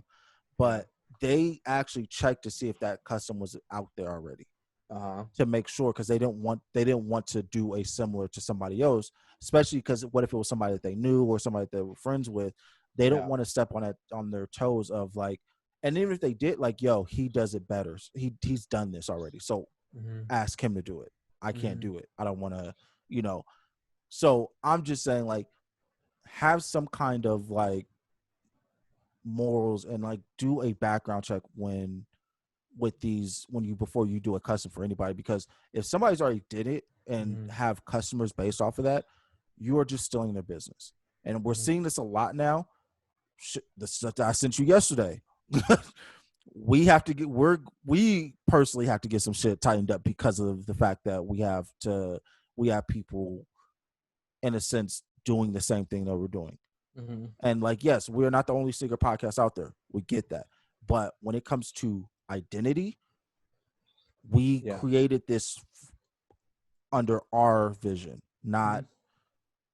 so, Someone else's not vision. somebody else's. Like we did the work. Like we've had these conversations where we come up with an idea and it's like, yo, check and see if it's already been done or check if this name has Yeah. already been used. Yeah. And when it's not, We roll with okay, it. Yeah. people aren't doing that, and we've had that issue, and we're got to work on that now. We have our own shit that we have to deal with. So it's one of those things where it's like, Lawyers do is coming, family. the due The diligence lawyers is of, coming. yeah, exactly, real shit. If do do the easy shit of just type it in Google, type it in on Instagram, type it in on Twitter, whatever. Mm-hmm. Like, yes, this world is vast. You can't be the only one to do one thing, of course, but you don't have to bite off of somebody else's work if somebody else is already doing it. You can, hey, I know somebody that already does this. Here, I'm referring you. Mm-hmm. Or just do something different. It's not that hard. Be unique. Be original. Why not? You never know if that shit's going to be the one that makes you, pop. Have fun with it. But yeah, I don't want to talk for customizers because I'm not one. I won't be good at it, even if I tried. So yeah, that that's all I have to say about this. I hope we get a customizer soon to talk about it. Next on our list tomorrow, June 11th, Air Jordan Smoke 1, the Smoke smoke Gray. rays. Smoke Gray. Smoke gray. No, I think at least for me, I didn't like this shoe. Mm. I still kind of don't. The only thing about the shoe that I like is that it's suede, so it's a different Yeah. material. So it would be different from all of my other Jordan ones Mm. in that perspective. But the colorway itself, obviously, it's inspired by the Union. Yeah. Um, and if you don't think that, then we can throw hands because it's obvious. You can throw heads. Because it's obvious, bro. Yeah, So, definitely. uh, it's all right, I guess. The Gap version of the Unions. It's there. I'll give this the Banana Republic of the Unions because there's other Gap versions of the Unions. Yeah. So I'll give it the Banana Republic. But I mean, personally, um, that's not a pass. Mm. But I'm also not going for it. Okay. If I do land it tomorrow, I might just trade bait it. To be honest, Mm-hmm. I don't see resale being incredibly high, but there are also other Air Jordan ones that I'd rather have. So if this can help me get those, then I'm Yeah. all for it. Yeah. But yeah, it's not a bad shoe, but it's not a Fuego gas, shoe. I'd give it a B. Okay. Yeah. I'd give it a B. I give it a I'll do a pass. I give it a B minus. B Mm. minus. It's barely a B. Barely a B. I don't want Just people to think that I'm giving it a strong B mm, to B plus. Nah, man, this kid barely getting a B minus. barely got to the B's. Okay. Mm-hmm. Um, I give it a pass. You guys know I don't care about ones. This is one I don't really like. I like the weight, I like the material on it. But I'm not like a fan of the colorway itself. I'm pretty sure I'm gonna like a couple pictures because I'm pretty sure some people are gonna do some dope ass edits with it. But other than Yeah, that, custom nah. games gonna blow up, of course. It's Yeah, gonna be a good base shoe because of the material, but yeah. Lemonhead, I'm trying to see what you do with them. I want to see so Jordan can copy it and bite it 5 years I mean, later. plus I also have a shoe that is like 80% the same fucking shoe, Mm-hmm. which is the NYC to Paris. Like Oh, okay, yeah, yeah, so it's literally the exact yeah, same shoe, other than different material and other than the smoke gray having the red on yeah, but other than that, that's basically the same shoe. yeah. Okay. Well, I think we've gone through everything today. All right, all right. We have come to the end of the show. A Is there conclusion. anything that we need to? I don't think there's anything. I did want to touch on a little example Okay, yeah. of last week. We did talk about buying yourself into the industry, and we Yep. did name certain uh, higher profile celebrities. Offset being one of them. Yep. I just want to point out that he did it again, and he Oh, he did. He sure he did. Yep. he came out with the off white fours. Mm-hmm. Off Offset. I guess he's that guy. We can't. Some people are vouching for him now. Mayor being one of them. Mayor said that he likes Offset. he he the thing said that he kind of was about. I'm obviously just summarizing, Paraphrasing, yeah. paraphrasing. Something about he likes Offset because he knows what he wants, and um, he's very specific in that manner. This was because Mayer let Offset buy shoes off of him. Mm-hmm. So I mean, I don't know. Maybe Offset is hitting some books and he's learning. I won't Uh, say anything about Mayer because I respect him too much. So quarantine. Maybe he read some books and posts. Maybe he yeah. said, "Fuck y'all, I'ma learn because y'all talking too much shit, and I really like Hey, shoes." if Mayer backs you, hey, I mean, yeah. I mean, at I'm this with it. point, Because Mayer knows you better than I do. because So hey, Mayer keeps it 100. So yeah, if he's vouching, all right, I'm with it. yeah. Welcome to the club. One last thing, since we're talking about Mayer on the way out of the on the way out of the episode, we do have to shed some light on this store. I'm getting the name right now. Oh yeah, come on.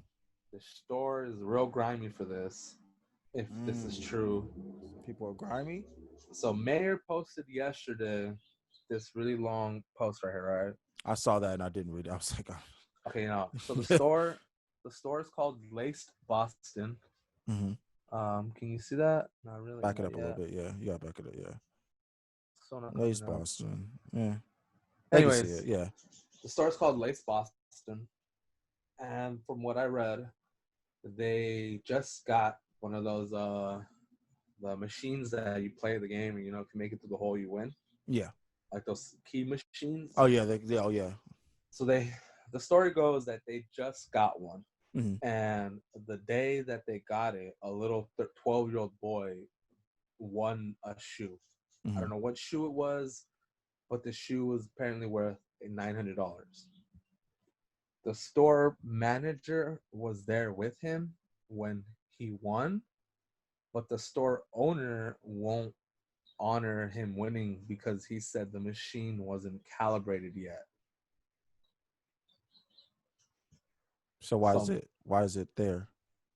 so Mayor basically is calling them out using his platform to say, this is some junk ass shit. You know, the little article thing also states that the manager felt so bad because he was there that he himself tried to pay out of pocket to the little kid to make the little kid happy. Mm. Can you imagine being 12 years old winning this Yeah. $900 shoe and then they're saying, "Oh no, you don't win anything." Yeah. The store only offered to give him back his money and a shirt, and the manager offered $500 out of pocket Mm. to compensate for what he won. And Mayor said, find me this kid, whatever shoe that is, I'm buying it for him, um, and so on and so forth, fixing the situation for the kid. But I think that's super grimy of the store. Yeah. It Shout out doesn't, Mayor. yeah, for real. It doesn't in any way, shape, or form make you look better. Mm-hmm. Obviously, you're just all you're doing is putting a stain on your store and your reputation. Uh, so yeah, I just wanted to throw that out there. It's pretty grimy. Yeah. That's yeah. That makes absolutely no sense. I wouldn't if that game is not calibrated to win, and I have my own thoughts about that game in general because a lot of stores were doing it. Yeah, Endangered had it at one point. yeah. Um, I have my own thoughts on that game because I don't feel like that game is meant to be won. Um, yeah. I mean, the one at Urban Necessities seems to do really well. Oh shit. I passed by. I passed by it. Uh, The new one? yeah. 2 weekends ago. Yeah. That I couldn't tell if they're on the second floor of the mall in Yeah, Vegas, so I didn't get to check this. they're doing really well, Yeah. man. They're on Yeah. 6 years, which blows my mind because I've been following them since the beginning. Yeah. Um, that's pretty crazy. Yeah. Shout them out. That's dope. Um, but yeah, I've always had my feeling about that game. Mm-hmm. Shout out to the manager at least. for trying to, yeah, you for know, trying make to remedy something. the situation, because Yeah, like I can understand what kind of situation that puts you in, especially when you're like a kid that is doing that, especially as the because the kid is only going to be able to associate that store with, yo, I got screwed. that bad experience. Yeah, Yeah, and exactly. so for the manager to step in and try to remedy the situation, that's dope. Whatever that store is going through, fix it. Shout out to the mayor for for Offering doing to, that. you Yeah, know, yeah. for even putting like just putting a story out there in general, but also trying to get the kid the shoe, like saying that he'll Mhm. get the kid the shoe that he Mhm. won. Like Mhm. it stuff like that, that like it takes, like especially with a platform like his, and like to have the resources that he has, Mhm. that's just dope. Because you could Yeah. literally, you could chalk, like a lot of people would just chalk it up to the game and be like, well, is what it is, Yeah. and just let whatever, let cancel culture do its work. But like for him to step in, say all he had to say about that, and then also say, no, Offer. I'm gonna get that shoe for you, Mhm. that's really dope. But Yeah. so definitely, shout him out for that, because you know it doesn't take that much effort to be kind. And I understand, like, we all don't have $900 to give a kid for a shoe like that, or even buy Mhm. him a shoe. But Mhm. for somebody that has the ability to do that, and just kind of, that's dope. So Yeah. Definitely. yeah, That's a honorable moment for sure. yeah. You know, we got some good-hearted people in the No, in the there's a city, lot. and Yeah, yeah. You got, like, the things I say about like the community is, like, itself is everybody, like 95% of the people I've met when it comes to like the sneaker culture, it's like that, have been great people. yeah. Like I don't think I would be this far in life without them. Mhm. Um, but also I'm an introvert as well, so a lot of people that may be nice, I just don't know about it because I Mhm. don't have interactions with them. That's the only thing I can go off of is what I see when I see them out in public, or see them how they interact with other people. Mhm. And everybody that I've seen, that I follow, and that I've seen out there, have been great people. Like Mhm. they're, they have their, they they love the game and they love the culture, but they also love the people that genuinely love the culture. Like they're not going to waste their time for people that just are just there to just be there. But the people that are genuinely part of the culture, and part of like really enjoy the aspect of shoes, and like learning about them, collecting them, whatever, they are genuinely nice people. And so yeah, glad to see that. I'm glad that that's something that's been put out there so people could see. Because I don't know. All I know is what I see on IG Live from Mayor, so I don't necessarily know his personality. But the Mhm. one thing I do know is that from what I've seen, is he's a really dope person. Like, has great stories, and he's a straight up person. Like what he says, he means. So Yeah. for something like this to do like that, also like that just adds to how I feel about him. So yeah, shout him out. Yeah. That's good of him. Yeah, But that yeah. was it for me on my end. Yeah. So that is the conclusion of episode 18. Um Hizzle. we are out of here. Make sure that you guys check us out on YouTube, Unlaced. Make sure I will make sure that if you guys don't see the episodes on Apple Podcasts or Spotify or anything like that, please let me know, because they should be there. So Yeah. by the time you see this, they should be there. If you don't, let me know. But yeah, definitely listen to us. All our audio listeners, shout you guys out. Thank you guys for listening. Mhm. Um, check us out on Apple Podcasts, Unlaced, Spotify, Unlaced, Google Podcasts, Unlaced. Um, check out our website, unlaced.family. Make sure you guys can get whatever's left of our friends and family shirt. We also have a lot of And okay, new teas coming. new teas coming. They should be here in about a week and a half. Yeah. So make sure you Um, guys have that. Free shipping right now for current going the on. current stock right now. Mhm. We have hats still available. Check them out. We have two colors, Yep. so please check those out.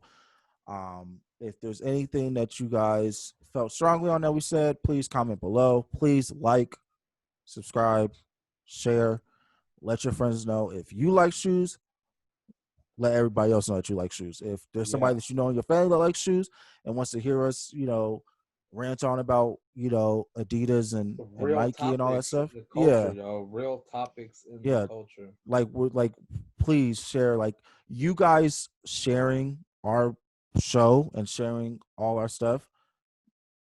No, go ahead. Oh, no. You guys sharing our stuff and sharing all our episodes and our clips and all that stuff helps us grow. We can only get better if we grow, Mm-hmm. and we want to continue to make this show as fun for you guys as it is for us, because I really enjoy doing this. So please share, like, subscribe, let everybody know. Spam Twitter, spam IG. Don't spam Reddit because they will block you. uh, just let everybody know. I've been having random people. I'm like, oh, I do a podcast. They're like, oh, I like sneakers. I'm like, oh, well, Well won't then. you get a kick out of this? But yeah, so yeah, just enjoy. Please let everybody else enjoy our beautiful faces. Yeah. Briefly on my way out, Yep. I want to give a big shout out and a great big fuck you to Adidas. Wow. Because I ordered sandals from Adidas, right? Mm-hmm. They had a sale going on last week, so I bought some more Cloud Foams. Mm-hmm. Cloud Foams are like the slide, bro. If they weren't Adidas, I feel like a lot more people would wear them because they're Adidas. Yeah. But Cloud Foam is it, and they were on sale again. I bought myself a pair, and I bought a pair for my stepdad. These motherfuckers at Adidas, I'm pretty upset. They sent me the exact colorway that I ordered, Mm. but they sent me the Adidas shower slide instead of the Adidas Cloud Foam. So it's been 10 days. They I've called Adidas. backdoored them. They I've didn't have them called it. left. I've called Adidas 6 times. And because the first rep fucked up my return label, they have no record of my order. They have no idea how the fuck I even got shoes to begin with. Not only that, but they simply won't send me what I ordered. They first must receive the product that was shipped out that was not what I ordered. I was cool with that. Yeah, totally. Send me a shipping label so I can get these motherfuckers out. So I can get my sandals ASAP Rocky. Mm-hmm. Yeah, sure. Here's your label. Hang up. Okay, cool. Nothing in my email. Call back. We don't know who you are. And I'm just like, look, man, I need my shit. So basically, great big fuck you to Adidas. I'm still waiting. I'm still calling. I still want my $15 slides that retail at $32. No, I don't want you to send me a code and reorder the sandals, and then there you go. You got the sandals shipped back. No, Adidas, I don't want to do that.